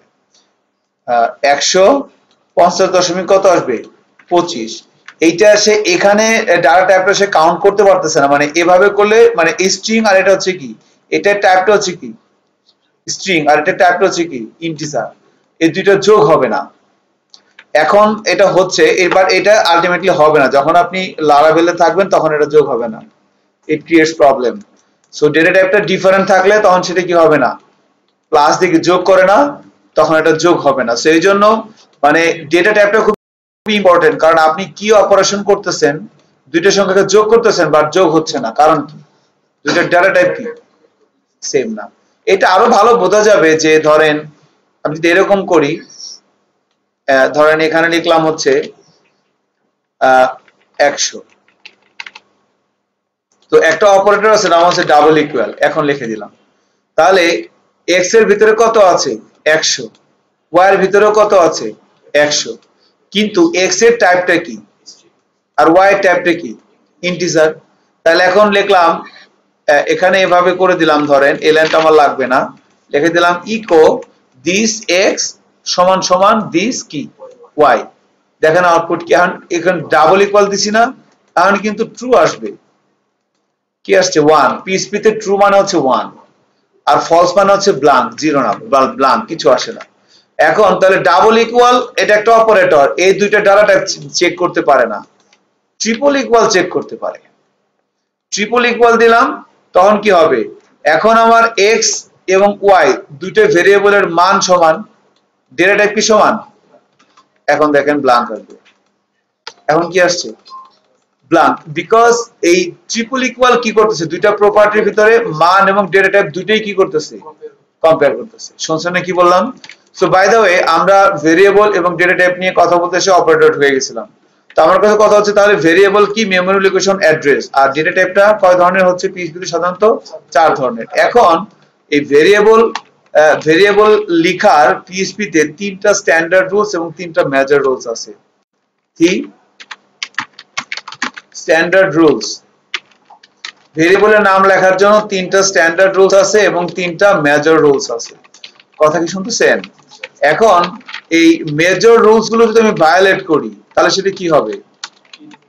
মেজর রুলস গুলো ভায়োলেট করলে ভেরিয়েবল হবে না, আর যদি আমি স্ট্যান্ডার্ড রুলস গুলো ভায়োলেট করি তাহলে সেটা ভেরিয়েবল হবে, বাট সেটা গাউরামি হয়ে যাবে। কথা কি শুনতেছেন? ভেরিয়েবল লেখার জন্য তিনটা মেজর রুলস আছে, তিনটা স্ট্যান্ডার্ড রুলস আছে। মেজর রুলস গুলো ভায়োলেট করি তাহলে সে ভেরিয়েবলই হবে না, আর যদি স্ট্যান্ডার্ড রুলস গুলো ভায়োলেট করি না মানি তাহলে ভেরিয়েবল হবে, বাট সেটা গাউরামি হয়ে যাবে। সো থ্রি মেজর রুলস গুলো কি কি? Start with dollar sign. এটি কিন্তু সবার ক্ষেত্রে, সি প্লাস প্লাস এর ক্ষেত্রেও দেখবেন ভেরিয়েবলের জন্য তিনটা মেজর, কয়েকটা মেজর রুলস পাবেন, এবং স্ট্যান্ডার্ড রুলস তিনটা সবার জন্য সেম, বাট মেজর রুলস গুলো আলাদা। স্টার্ট উইথ ডলার সাইন, তাহলে পিএইচপিতে ভেরিয়েবল লিখতে গেলে শুরুতে কি লিখতে হবে? Dollar sign. এই যে দেখেন আপনি এখানে এই যে এটা কি দিবেন, এই যে ডলার সাইন সবগুলো শুরুতে, এটা তো আপনি ডিক্লেয়ার করছেন, আর এগুলো কি করা? ব্যবহার করা। এগুলো হচ্ছে আমি ডিক্লেয়ার করলাম, আর এখানে কি করছি বলেন তো? ব্যবহার করছি। শুনছেন না কি বললাম? তাহলে ডিক্লেয়ার করলাম এইভাবে, আর ব্যবহার করতে হয় কিভাবে? এইভাবে দিস দিয়ে ধরে ব্যবহার করতে হয়।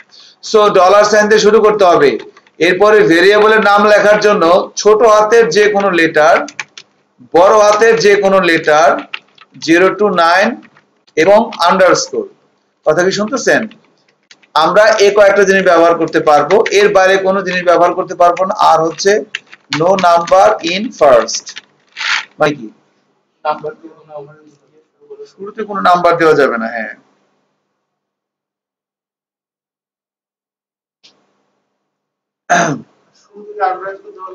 যাবে। হ্যালো, হ্যাঁ আলী স্যার, আমি একটু পরে কথা বলি।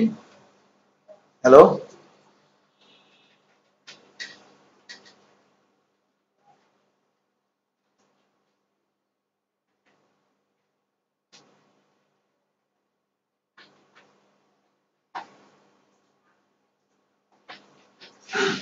মোবাইল চার্জ ফুরিয়ে গেছে, চার্জারটা নিয়ে আসি, একটা মিনিট।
আচ্ছা, একটু খেয়াল করি। হ্যাঁ, তো ভেরিয়েবল লেখার জন্য তিনটা মেজর রুলস বলা হচ্ছে। স্টার্ট উইথ ডলার সাইন, ছোট হাতের যে কোনো লেটার, মানে ভেরিয়েবলের নাম লেখার জন্য আমরা ছোট হাতের যে কোনো লেটার ব্যবহার করতে পারবো, like A B C D X Y Z. হ্যাঁ, বড় হাতের যে কোনো লেটার ব্যবহার করা যাবে, যে কোনো নাম্বার 0 to 9 মানে কি?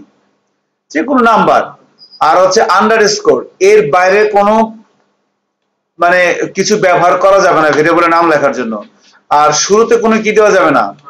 এই তিনটা হচ্ছে মেজর রুলস। আর স্ট্যান্ডার্ড রুলস তিনটা হচ্ছে, ভেরিয়েবলের নাম সবসময় লিখতে বলা হচ্ছে স্মল লেটার, তাহলে ভেরিয়েবলের নাম সবসময় কি লিখতে হবে? ছোট হাতে লিখতে হবে। এগুলো হচ্ছে স্ট্যান্ডার্ড রুলস। এবং ভেরিয়েবলের নাম হতে হবে মিনিংফুল, এবং ভেরিয়েবলের নাম হতে হবে কি? রিডেবল।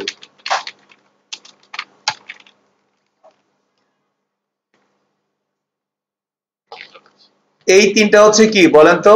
Standard rules. এই রুলস গুলো তুমি ভায়োলেট করে তাহলে সেটা ভেরিয়েবল হবে না? হবে না?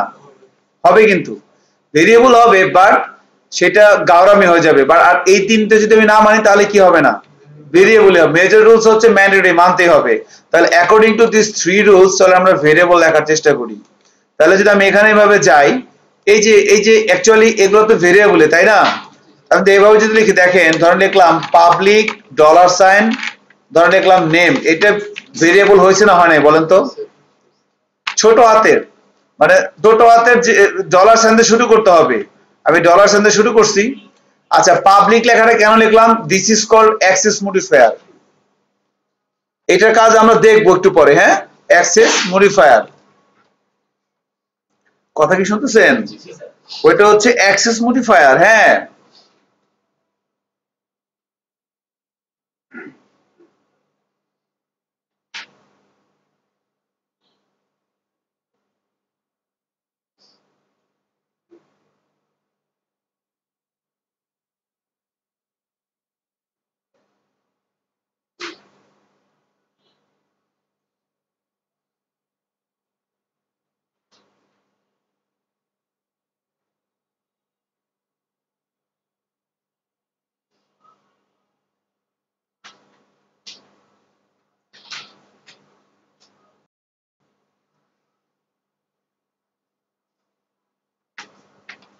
সো এটি খেয়াল করা যেতে পারে।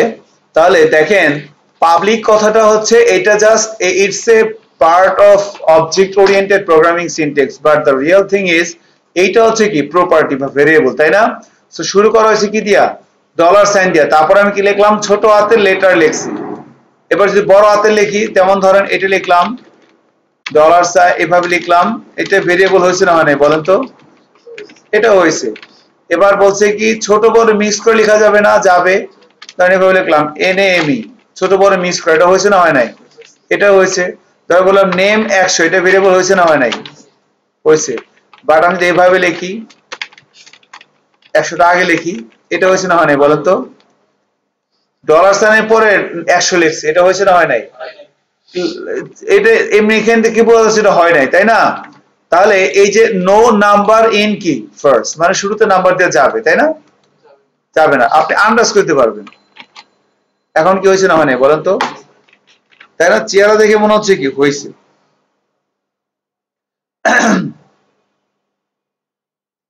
হ্যাঁ আলী স্যার বলেন না। জি আসসালামু আলাইকুম, বলেন।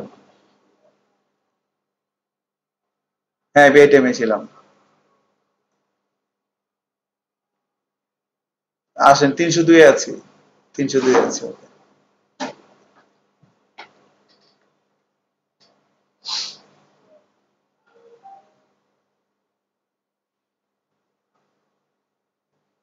তাহলে যেটা বলতে নিছিলাম, একটু খেয়াল করা যেতে পারে যে যে ধরেন এই যে এখানে ব্যাপারটা এরকম হচ্ছে যে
আচ্ছা, তাহলে যে বলতেছিলাম যে খেয়াল করেন, সো আগে নাম্বার হলে প্রবলেম নাই, তাই না?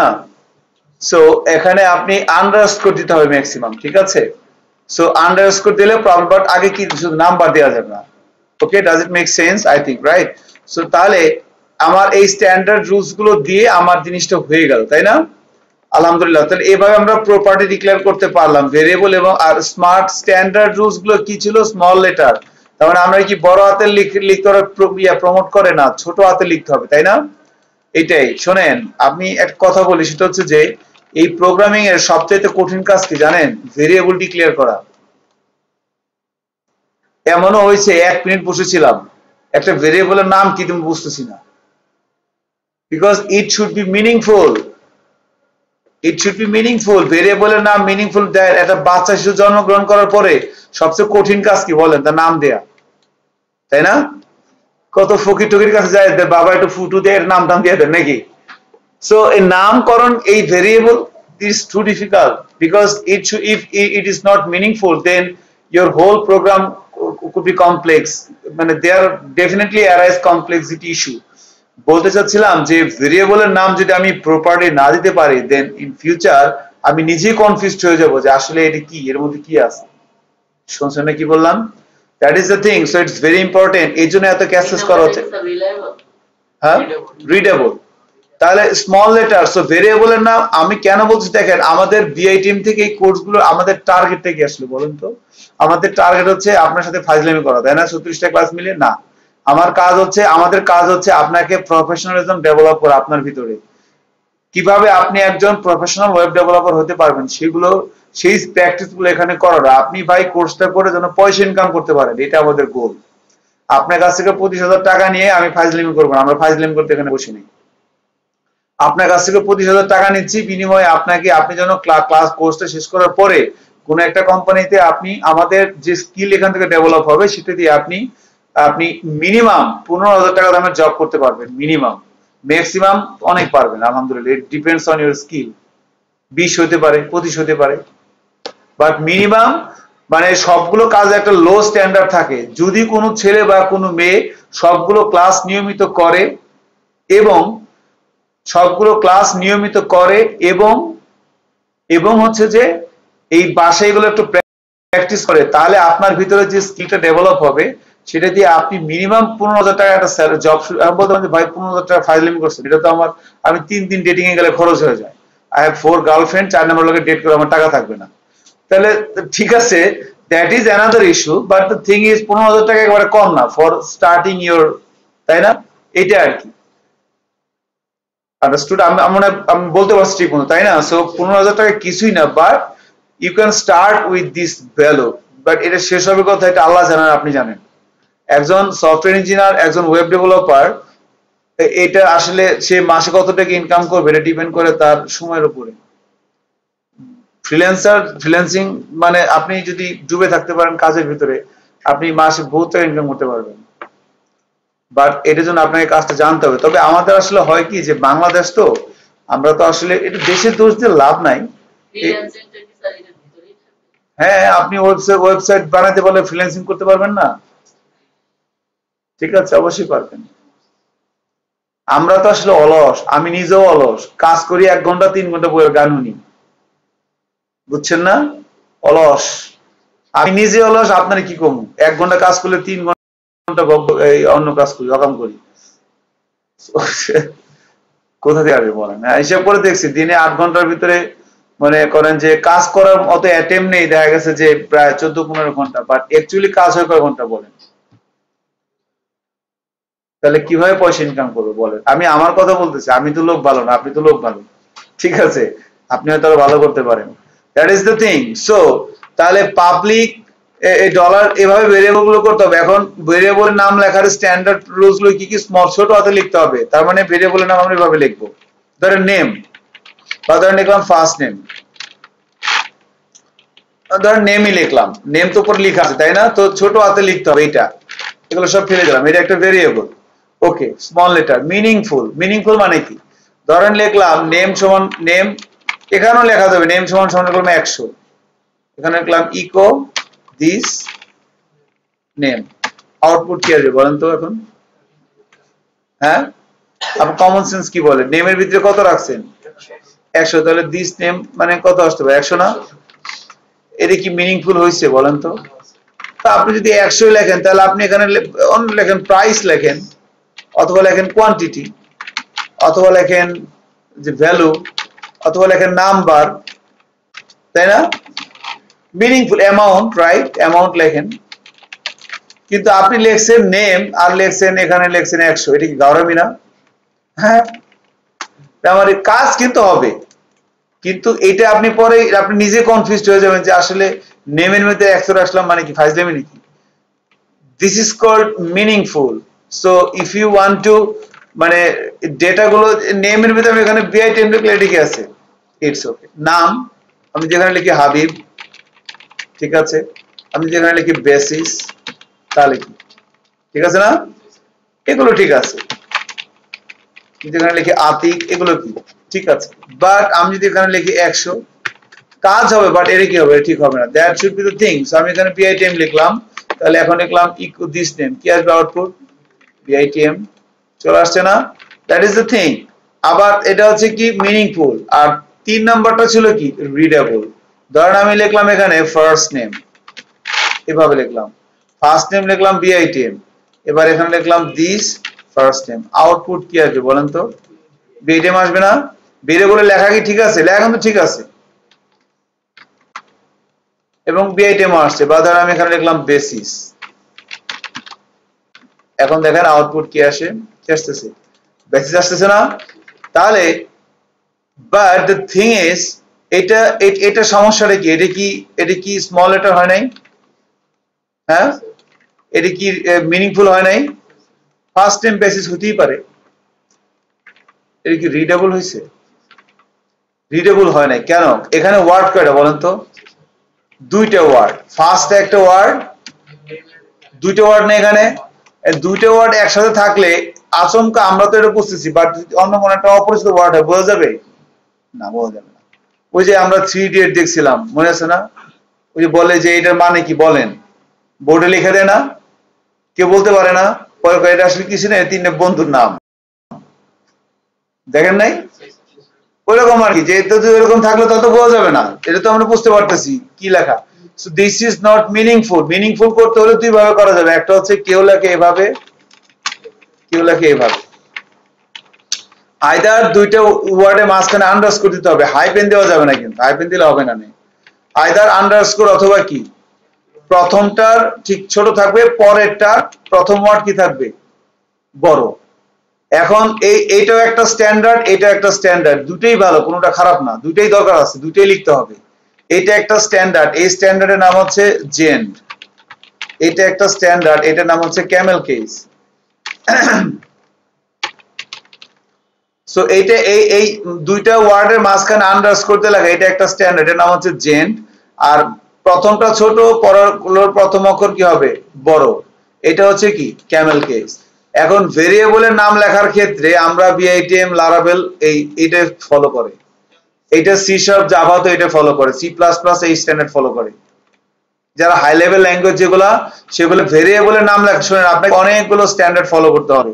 দেখেন কি কি নামকরণ কি করতে হবে, নামকরণের সার্থকতা। এটা বঙ্কিমচন্দ্র চট্টোপাধ্যায়ের গল্প ছিল না একটা, কার্জিনী ছোটবেলা পড়ছে, নামকরণের সার্থকতা। কার্জিনী ছিল এরকম ছোটবেলা, মনে হয় না এখনো। আমি যদি লেবার করি না খুব বেশি, ফেল করতে করতে পাস করছি সব জায়গায়। সো এটা হলো আপনার, দেখেন নাম হবে ভেরিয়েবলের নাম, শুনেন না কি বলি, ভেরিয়েবলের নাম আসতে পারে, এরপর আসতে পারে ফাইলের নাম, এরপর আসতে পারে ক্লাসের নাম, এরপর আসতে পারে ফাংশনের নাম। মানে এই নামগুলো লিখতে হবে আপনাকে, ফাংশন নেম, তারপর কি আসবে? প্রপার্টি নেম, ওটা তো উপরে লিখছি, প্রপার্টি আর ভেরিয়েবল কি একই। তারপরে আসতে পারে হচ্ছে ফোল্ডার নেম, এরপর আসতে পারে ইনপুট ফিল্ডের নাম। মানে এরকম অনেকগুলো জিনিসের, আপনি যখন একটা সফটওয়্যার বানাবেন, ক্যালকুলেটর বানাবেন, ওয়েবসাইট বানাবেন, তখন আপনাকে ডাটাবেস নিয়ে কাজ করবেন, এইরকম জিনিসগুলোর নাম দিতে হবে।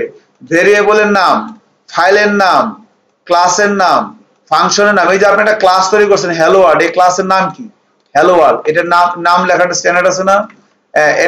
সবগুলোরই স্ট্যান্ডার্ড আছে। ভেরিয়েবলের নাম লেখা, ফাইলের নাম, ক্লাসের নাম, ফোল্ডারের নাম, ফাংশনের নাম, ইনপুট ফিল্ডের নাম। তো সাধারণত এই ভেরিয়েবলের নাম এইটা আমরা সাজেস্ট করি ক্যামেল কেস। ফাইলের নাম এটা স্মল লেটার, ক্যামেল কেস না। এটা দুইটা ওয়ার্ড হলে মাঝখানে হাইফেন, হাইফেন দিয়া।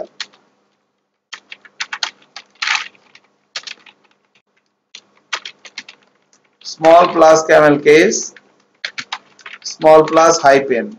মানে কি, ধরেন দুইটা, ধরেন ভেরিয়েবলের নাম ফার্স্ট নেম, কিভাবে লিখবেন? ফার্স্ট নেম এভাবে। ফোল্ডারের নাম ফার্স্ট নেম, তাহলে কিভাবে লিখবো? হাইফেন দিয়ে।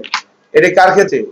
সরি, ফাইলের নাম ক্ষেত্রে হাইফেন নাম, সরি, ফাইলের নামের ক্ষেত্রে হচ্ছে আপনার আন্ডারস্কোর আসবে, আন্ডারস্কোর আসবে ফাইলের নামের ক্ষেত্রে। ঠিক আছে, ক্লাসের নেম কি আসবে? ক্লাসের নেম হচ্ছে, আর একটা আছে capitalize, every word first letter, first capital letter. দেখেন ক্লাসের নাম ছিল কি? Hello world. হ্যালোর এইচ বড় হাতের, ওয়ার্ল্ডের কি? ডাব্লিউ বড় হাতের। এইটা একটা স্ট্যান্ডার্ড, এটার নাম হচ্ছে ক্যাপিটালাইজ। যেমন ধরেন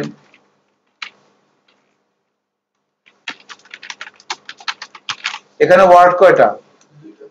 প্রত্যেকটা ওয়ার্ডের প্রথম অক্ষর কি? বড় হাতের। এভরি ওয়ার্ড ফার্স্ট লেটার কি? Capital. Every word first letter কি হবে? ক্যাপিটাল হবে। ঠিক আছে, ফাংশনের নেম কি হবে? Camel cage. এইটা না, ফাংশনের নেমটা ক্যামেল কেজ লেখা সাজেস্ট করা হয় আর কি। ফোল্ডারের নেম কি হবে? ফোল্ডারের নেম হবে এই যে এটা, এটা হবে আন্ডারস্কোর। ফোল্ডারের নেম হবে হাইফেন।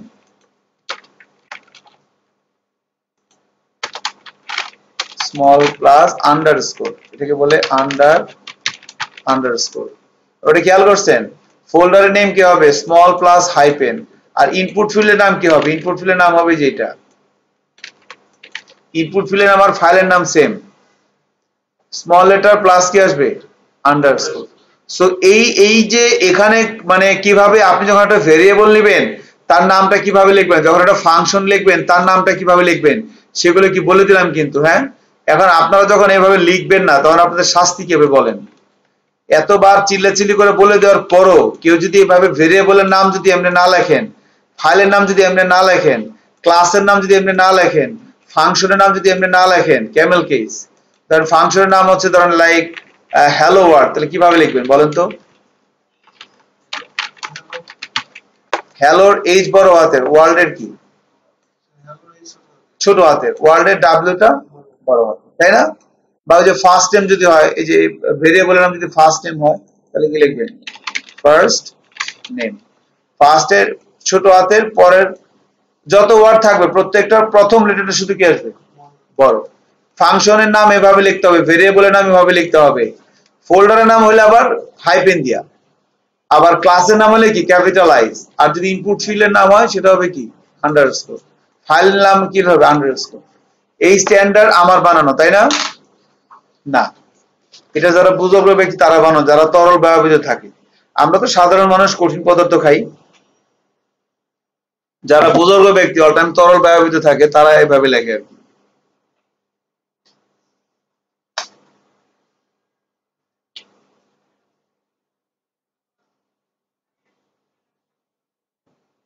ঠিক আছে।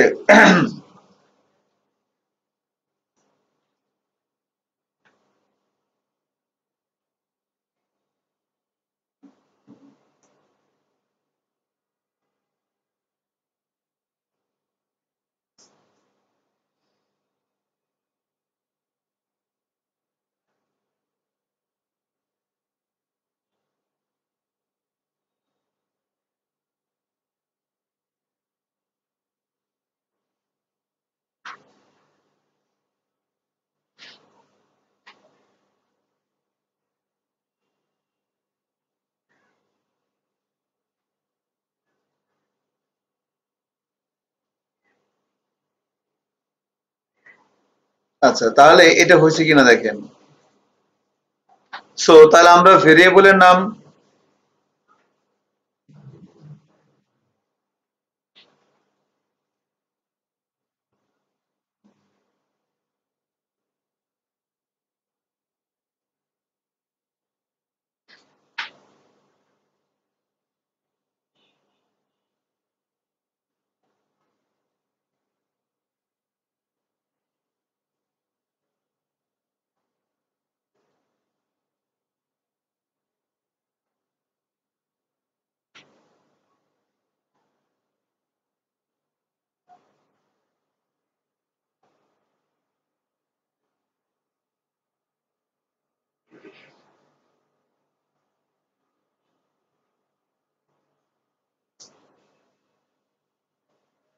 আচ্ছা দেখেন, সো যেটা বলতেছিলাম যে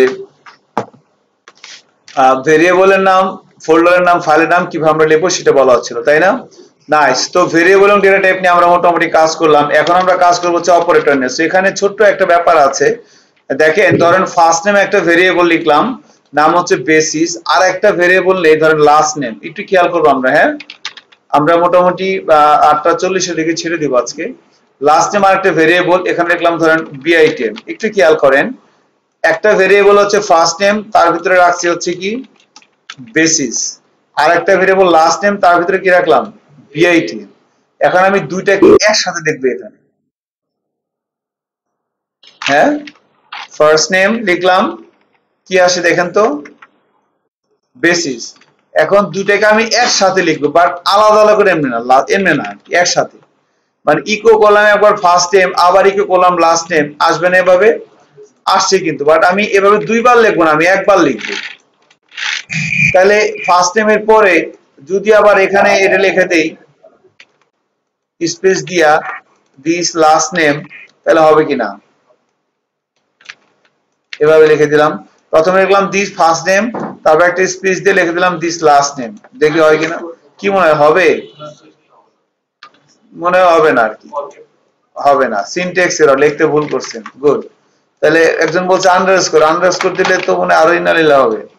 আন্ডারস্কোর দিলাম, প্লাস দিয়ে হচ্ছে না। তাহলে এখন এখানে আরেকজন বলছে প্লাস দিয়ে দিলাম, প্লাস দিয়ে কি হয় দেখি, টাইপের স্ট্রিং প্লাস স্ট্রিং দুইটাকে যোগ করতেছেন, সে বলতেছে ধন্যবাদ। তার মানে এখন বেসিক্যালি দুইটা প্রপার্টিকে পাশাপাশি রাখার জন্য কনক্যাট করতে হয়, কনক্যাট, কনক্যাট করতে হয়, কনক্যাট, হ্যাঁ। দুইটা ভেরিয়েবলকে, এইটা একটা প্রপার্টি, এটা একটা প্রপার্টি, দুইটা প্রপার্টিকে পাশাপাশি রাখার জন্য কি করতে হয়, কনক্যাট করতে হয়। আর এক একটা প্রোগ্রামিং ল্যাঙ্গুয়েজে কনক্যাট সাইন এক এক রকম। প্লাস কিন্তু একটা কনক্যাট সাইন জাভাস্ক্রিপ্টের জন্য, আর পিএইচপির জন্য কনক্যাট সাইন হচ্ছে ডট। ঠিক আছে, ডট আবার হচ্ছে সি প্লাস প্লাস এর অবজেক্ট সাইন হচ্ছে ডট, যেমন পিএইচপি এর অবজেক্ট সাইন হচ্ছে এইটা, সি প্লাস প্লাস এর অবজেক্ট সাইন হচ্ছে ডট। যাই হোক, সি শার্পেরও জাভারও সেম, ডট হচ্ছে এর অবজেক্ট সাইন, পাইথনেরও same. So this first name, this last name, এভাবে, হ্যাঁ। এখন দেখেন আলহামদুলিল্লাহ চলে আসতে পারে, বেসিস বিআইটিএম আসছে না এক লাইনে। এখন আপনি দুইটার মাঝখানে গ্যাপ দিবেন, গায়ে গায়ে মিশে আছে, তাই না? সো গ্যাপ দিব কিভাবে? সো গ্যাপ দেওয়ার জন্য এখানে এভাবে একটা স্ট্রিং সাইন দিয়ে মাঝখানে একটা স্পেস দিতে হবে। এইটা একটা প্রপার্টি, এরপরে ডট আপনারা লিখতে পারেন, কিন্তু চাইলে বসে না থেকে লিখতে পারেন। দুইটা প্রপার্টি নেন, ফার্স্ট নেম লাস্ট নেম, একটু লেখেন, লিখলে ঘুম ভাবটা চলে যাবে। ফার্স্ট নেম লাস্ট নেম একটু তাড়াতাড়ি লিখতে হবে কিন্তু, হ্যাঁ, লিখতে বসে কিন্তু 20 মিনিট লাগানো যাবে না।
নান করছে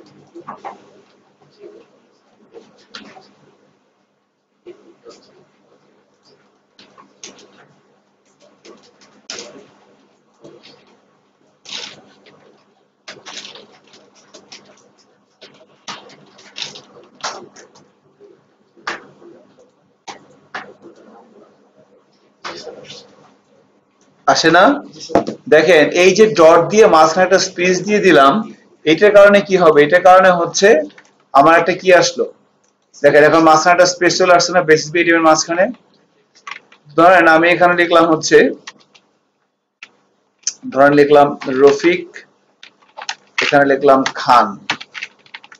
তাহলে রফিক খান, ফার্স্ট নেম হচ্ছে রফিক, লাস্ট নেম হচ্ছে খান, মাঝখানে স্পেস দিয়ে দিলাম। এখন দেখেন আউটপুট কি চলে আসছে, রফিক খান চলে আসছে না, with space. So if you want to more space then এইভাবে দিলে কিন্তু হবে না, স্পেস কয়টা আসবে? একটাই আসবে। বেশি স্পেস দিতে চাইলে বেশি স্পেস চাইলে আবার ওইটা লিখতে হবে, এইভাবে আর একটা ডট দিতে হবে। আরো অনেক প্রসেস আছে, তার ভিতরে এটা একটা। স্ল্যাশ এন ইউজ করে স্ল্যাশ এন এখানে ইউজ করা যায়, বাট আচ্ছা এখানে নিচ্ছে না। সো যেটা করতে হবে ওই এন পারসন একটা ইউজ করতে হবে, যে এটা যে কি যেন আছে, ampersand N B backslash use করা যাবে, হ্যাঁ, ampersand N B SP semicolon, এটা দিলে মনে হয় হবে। হ্যাঁ এই যে হয়েছে।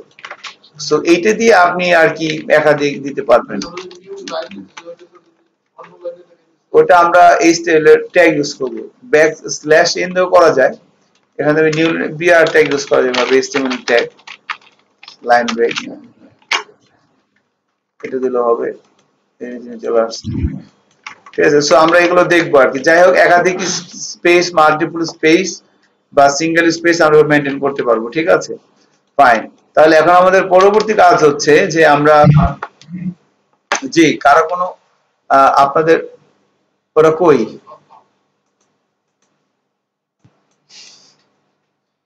ওদের বলেন থার্ড লিঙ্ক, তারা তো ফোন টোনও দেয় না। এতক্ষণ শব্দ হচ্ছে কোথা থেকে?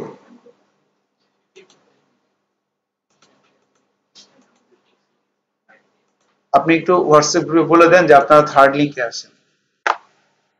ও আসছে আসছে, ফাইন।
আচ্ছা, তাহলে একটু খেয়াল করা যেতে পারে, যেটা হচ্ছে যে সো আমরা একদম লাস্টের দিকে চলে আসছি ফর টুডে ক্লাস।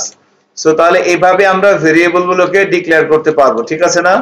এগুলো কিন্তু একটু লিখতে হবে বাসায়। আপনি যা চিন্তা করতেছেন যে ব্যাপারটা আসলে এরকম, তো এই ছোট ছোট কাজগুলো দিয়ে কিন্তু দেখবেন একসময় অনেক বড় কিছু হয়ে গেছে। হ্যাঁ, আচ্ছা, আমাদের এরপরে প্র্যাকটিসের বিষয় হচ্ছে অপারেটর।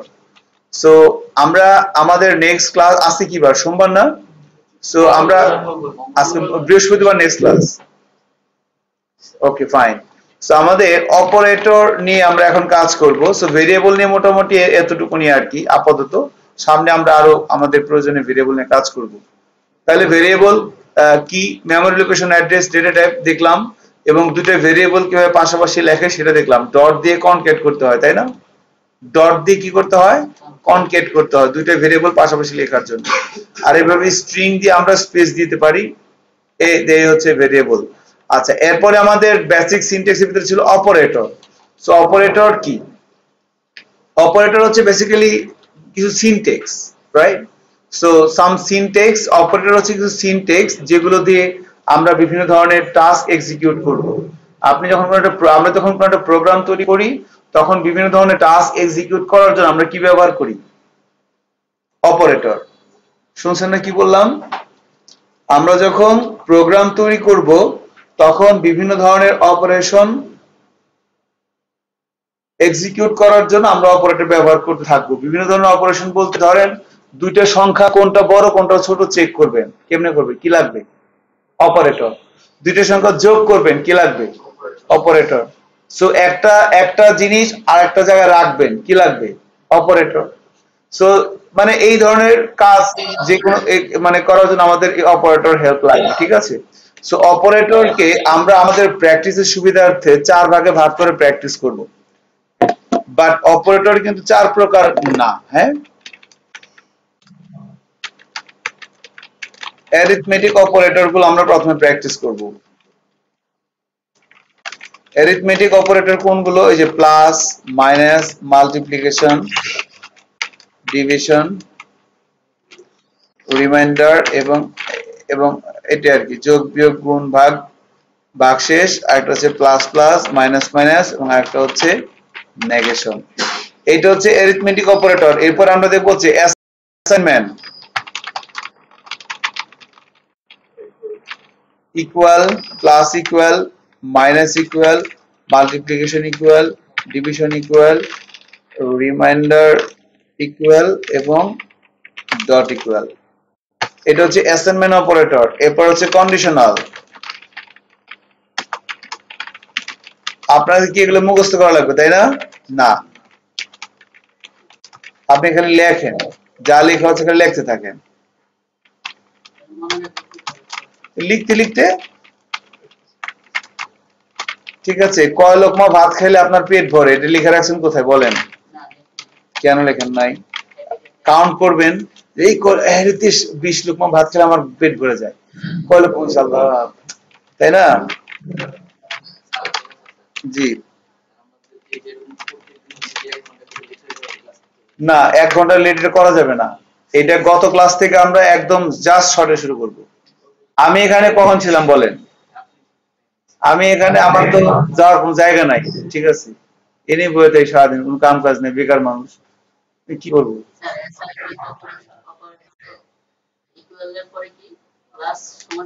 প্লাস ইকুয়াল, হ্যাঁ, লজিক্যাল অপারেটর।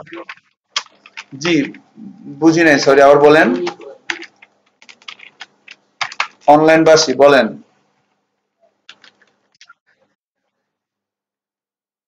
Logical operator. ও আচ্ছা আচ্ছা, ঠিক আছে, ধন্যবাদ। তথ্য দিয়ে সহযোগিতা করার জন্য আপনাকে ধন্যবাদ।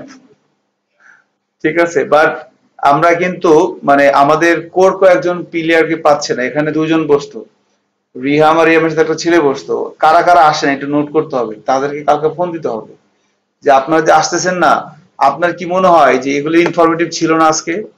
এগুলো তো কালকে তো ভেরিয়েবল লিখতে বলে, ভেরিয়েবল কেমনে লেখে, কি জিনিস হবে না কিন্তু, বুঝছেন? আপনি একটা জিনিস চিন্তা করেন, একটা ক্লাস এসে তার একটা ক্লাসে কানেক্টেড না? কানেক্টেড না? 100% কানেক্টেড। এতগুলো টাকাতে প্লাবন ভর্তি হয়েছে, কাছে না আসলে পরে তো বলে যে বউ আর কিছুই পারি না। হ্যাঁ, এটা তো আসতে হবে তো, ঠিক আছে। আর আমরা এই যে আগামী ক্লাস থেকে কিন্তু সিরিয়াসলি একদম শার্প সারা শুরু করবো। তার কন্ডিশনাল অপারেটরের ইকুয়াল ডাবল ইকুয়ালের পরে কি double not equal, not equal, এবার triple equal, not triple equal, ঠিক আছে। সো লজিক্যাল অপারেটর তিনটে, এন্ড অর আর হচ্ছে নট, সরি ইকুয়ালটা হবে না এখানে। তো এই হচ্ছে আমাদের অপারেটর গুলোকে, অপারেটরতে কিছু সিনট্যাক্স, স্পেশাল কিছু সিনট্যাক্স, এই যেগুলো আছে একটা অপারেটর, হ্যাঁ এগুলো সিনট্যাক্স অপারেটর।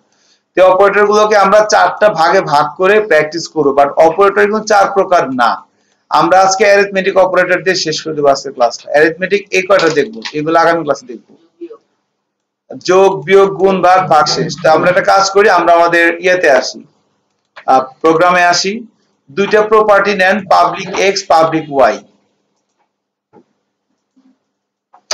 দুইটা প্রপার্টি নেন, কনস্ট্রাক্টরের ভিতরে এগুলোর মধ্যে মান রাখি। ধরেন এক্স এর ভিতরে মান রাখলাম হচ্ছে 20, ওয়াই এর ভিতরে মান রাখলাম হচ্ছে ধরেন 30।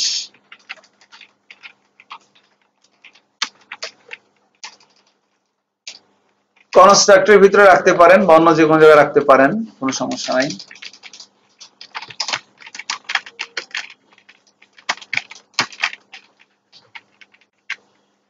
দুইটা প্রপার্টি, তিনটা প্রপার্টি নিয়ে নিব আমরা, এক্স, ওয়াই, জেড, বা দুইটা নিলেও হবে, এক্স এবং ওয়াই দুইটা নিলেও হবে, পাবলিক এক্স, পাবলিক ওয়াই। হ্যাঁ, এরপরে কনস্ট্রাক্টরের ভিতরে দিস এক্স দিয়ে লিখলাম 20, এক্স এর ভিতরে যা মন চাই সেটা রাখেন, 20 জি রাখতে হবে কোনো কথা না, আপনি চাইলে 50 রাখতে পারেন, আমি জাস্ট লিখছি 20 আর কি। আর ওয়াই এর ভিতরে কত রাখা হয়েছে, 30, 20, 30, ঠিক আছে। এরপরে হচ্ছে এবার এখানে ইন্ডেক্সের ভিতরে এসে আমরা এগুলো লিখবো।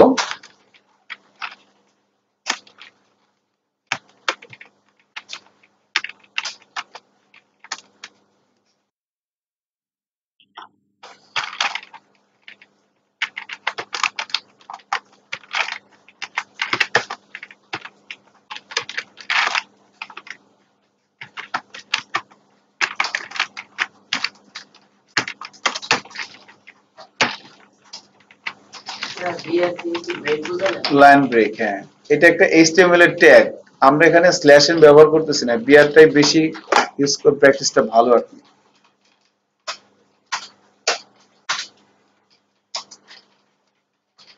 প্রোগ্রামের কোডিংও বিআর ব্যবহার করা যায়।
হ্যাঁ দুটো লিঙ্ক হয়েছে না।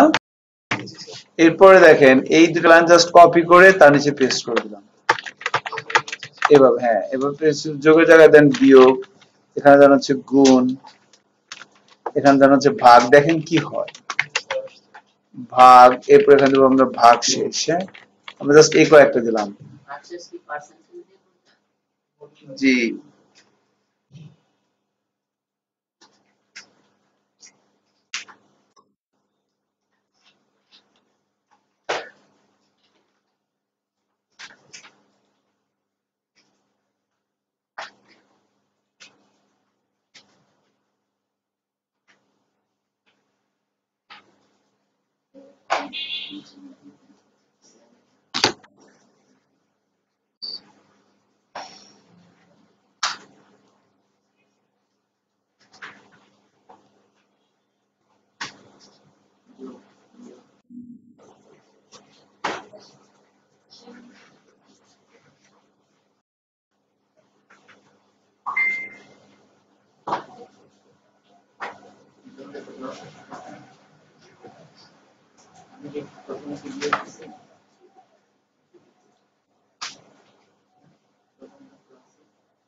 লিখা হয়েছে না এটা?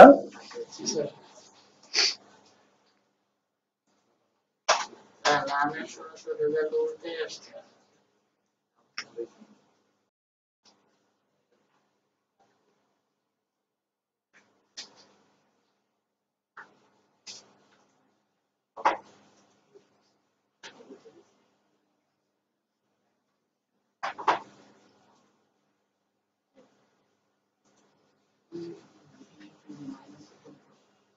প্লাস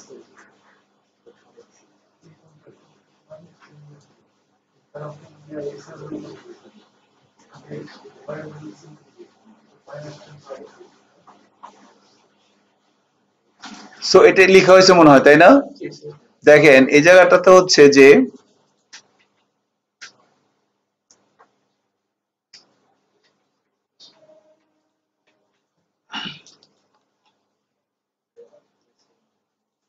এই জায়গাটা হচ্ছে যে একটু খেয়াল করেন, এই জায়গাটায় দেখেন যোগ বিয়োগ গুণ ভাগ ভাগশেষ, তাই না? সো এখানে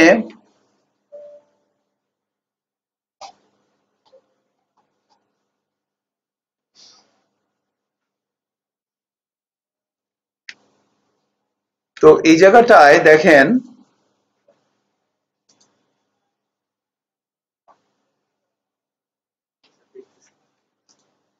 এখানে দেখেন যে আমাদের হচ্ছে যে এই যে ব্যাপারগুলো আছে যোগ বিয়োগ গুণ ভাগ ভাগশেষ, তো এখানে অ্যাকচুয়ালি এক্স এর মধ্যে কত আছে 20 আর ওয়াই এর মধ্যে কত আছে 30, এখানে আমাদের রেজাল্টটা কত আসা উচিত 50, দুটো যোগ করবে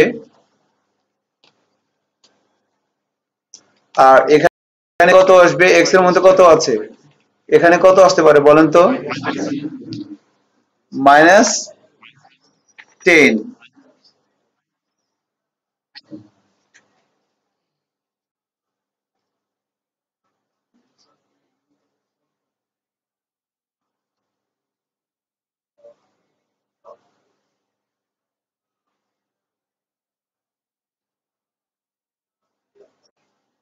এখানে কত আসতে পারে বলেন তো, দুইটার গুণফল কত আসবে 600 আর এটা কত আসবে, হ্যাঁ 0.6 আর এখানে কত আসতেছে, এখানে 20, কারণ কি এটা অ্যাকচুয়ালি ভাগ শেষ রিটার্ন করে, তাই না? এই রিটার্ন করে কি ভাগ শেষ, রিটার্ন করে হচ্ছে ভাগ শেষ। হ্যাঁ, ও স্যার আসেন, আমি কেটে দিচ্ছিলাম, আমি একটা লাইনে ছিলাম তো এই জন্য। তো যোগ বিয়োগ গুণ ভাগ ভাগশেষ, তাই না?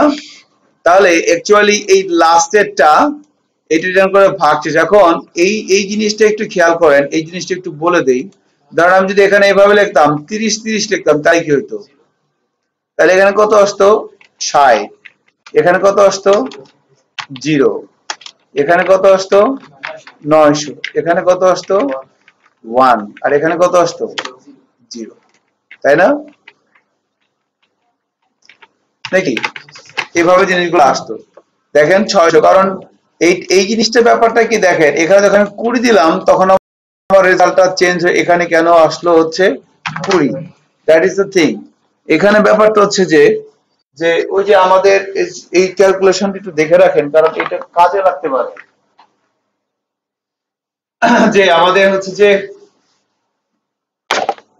যে এটা এইটাই ভাগ, তাই না? এটাকে কি কয় ভাজক, না সরি এটা হলো ভাজ্য,